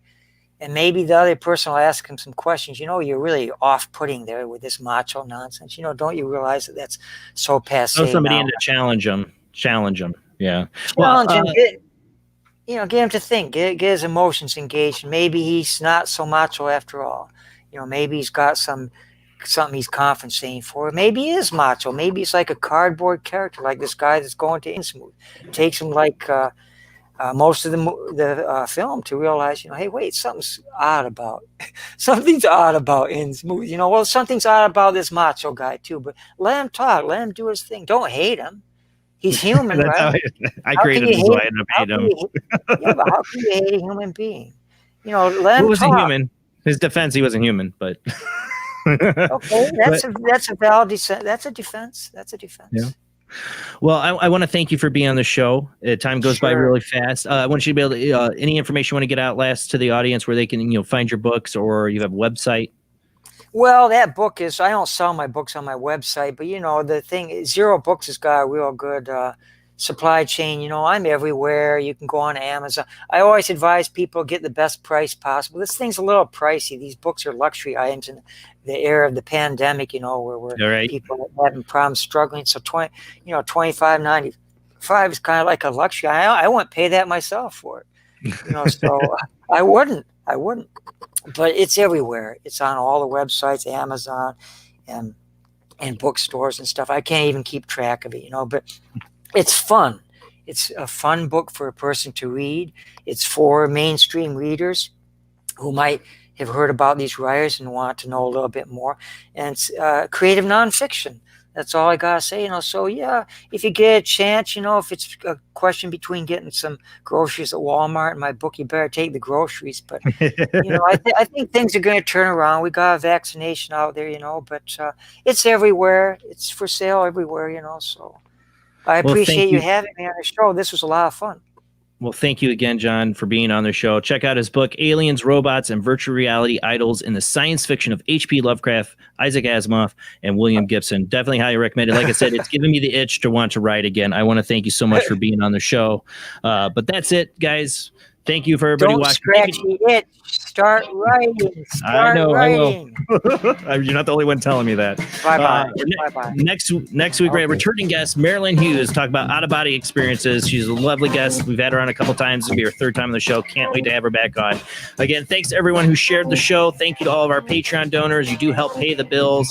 And thanks to everyone in the chat room. And thanks to the callers. All right, guys. Have a great night. See you next week. Bye-bye. Yeah.